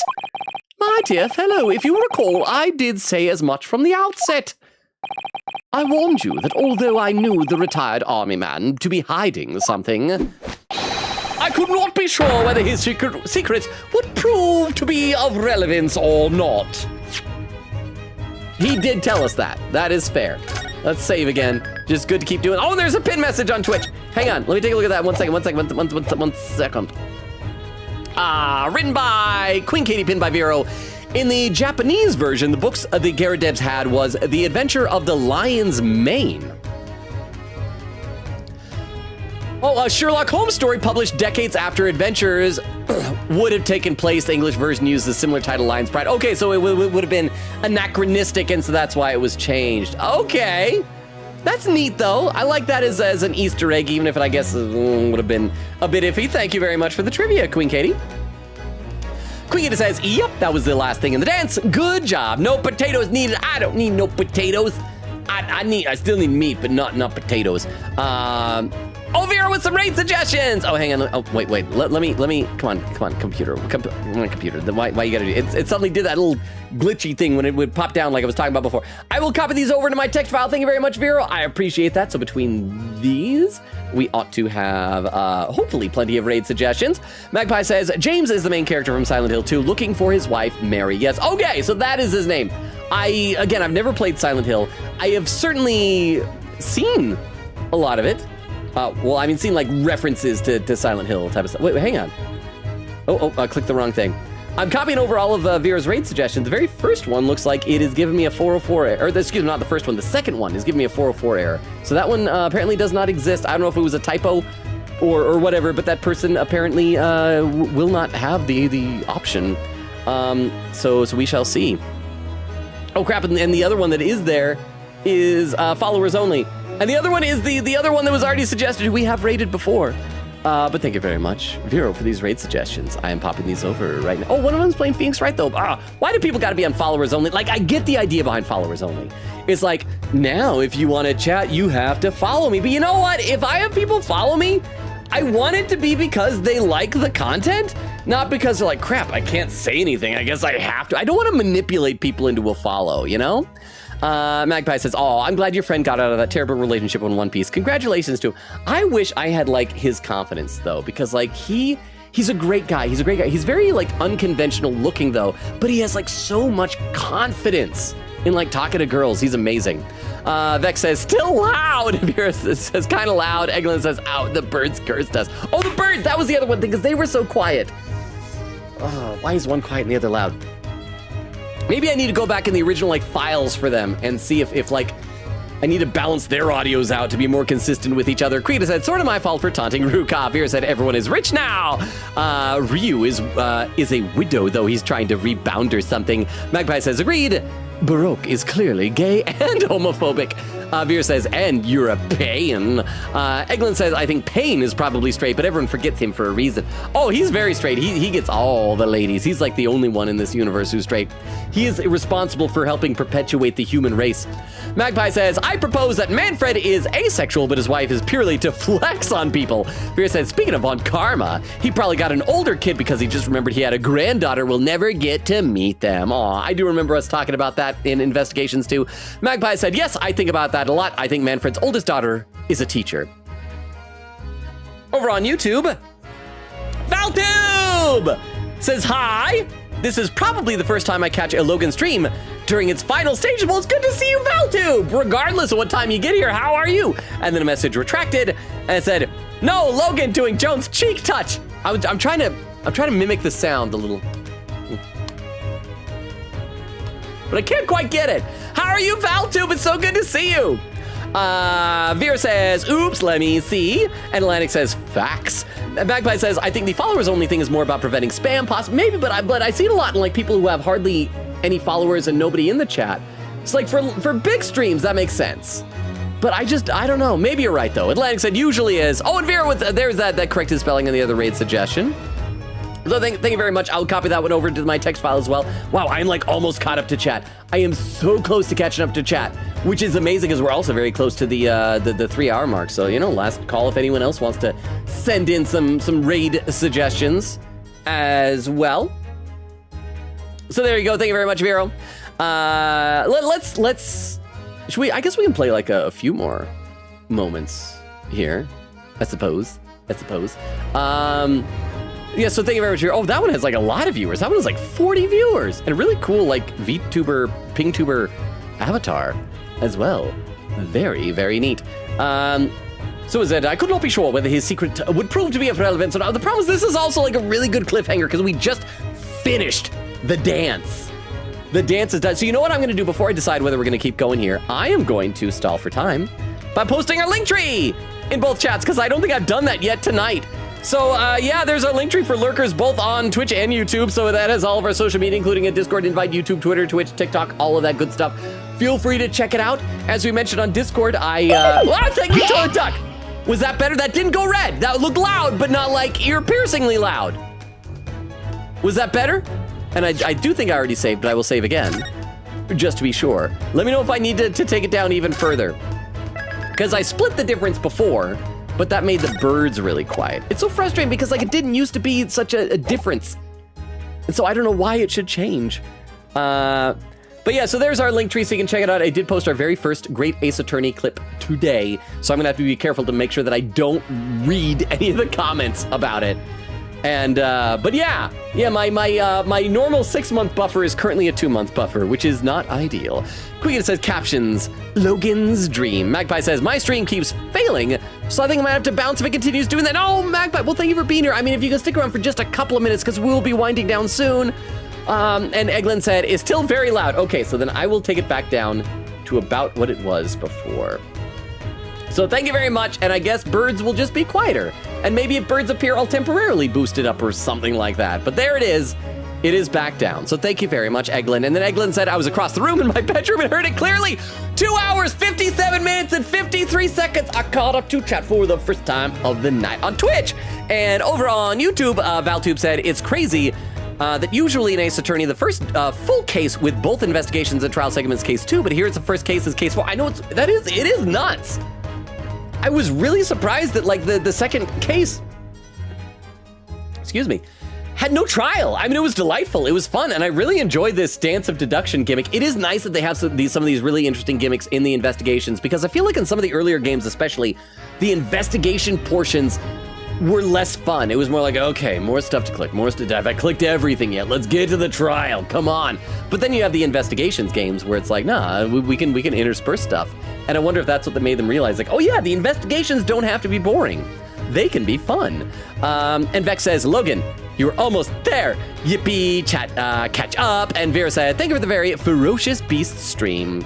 That was fun. Well, I do need to decide which of these raids suggest, because here's the problem. One of them we've already raided, one of them is set to followers only, and one of them has a lot of followers. And each one of those is a thing I avoid. I try to avoid, we've raided before, I try to avoid followers only, and I try to avoid lots of viewers. So here's what I'm going to try and do, okay? I am going to have us raid the person that has followers only because this person has only one viewer right now, playing Ace Attorney. It looks like the original game, because I see Edgeworth in the detention center. And if this person takes off followers only, then we can chat and have a raid message and all that other stuff. But if the person doesn't, then the person doesn't. And then that's that person's own fault. So don't feel obligated like you need to follow this person in order to say something. We'll just see what happens. So deal? Let's give this a try. Oh, and Valtube said, I'm pretty sure TGAA1 is the shortest in the series. It was, but it still took me how many streams? Like 4 of them. So here we're gonna start a raid. And here is our raid message. So you can go ahead and copy that over into your onto your clipboard. If you feel so inclined, maybe we'll use it, maybe we won't. We're gonna try. This is gonna be a test. And we're gonna see how this person responds. Yeah, Vera was saying, thank you for the very ferocious beast stream. That was fun. Eglin said, thank you for the very horsepower stream. It was fun. I love that we do this. Who was it? Oak that started the thank you for the very fill in the blank stream. Quicken said, thank you for the very raging fires stream. Vera said, and heads up, I'll probably be late stream. Generally, these few days, my brother's wedding is getting closer and help with prep is tiring. That is awesome, though. Congratulations to your brother, Vero. I mean, honestly, the family takes priority.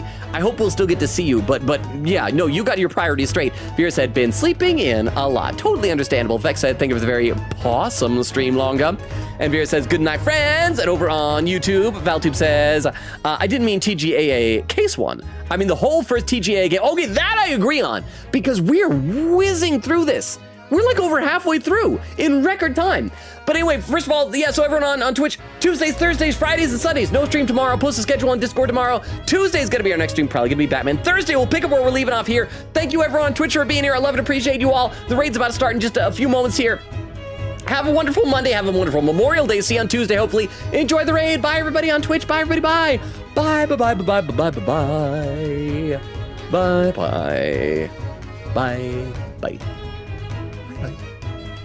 And Twitch has rated out, so everyone on YouTube, thank you for being here as well. And no, you're absolutely right, Valtube saying TGAA case 1 is pretty long for a first case. Okay, so that I feel better about, because someone said, yeah, no, the first game in the Great Ace Attorney Chronicles is whizzing by. But thank you so much, everyone on YouTube, for being here. I really appreciate you. I love and appreciate all of you as well. Have a wonderful Memorial Day, and we'll hopefully see you on Tuesday for Batman, and if not then, at the very least Thursday, for some more Ace Attorney, Great Ace Attorney. So to everyone on YouTube and everyone watching the VOD in the future on any platform. Oh, and I see Rivulet saying bye, Valtube saying bye. Yes, to all of you, good night.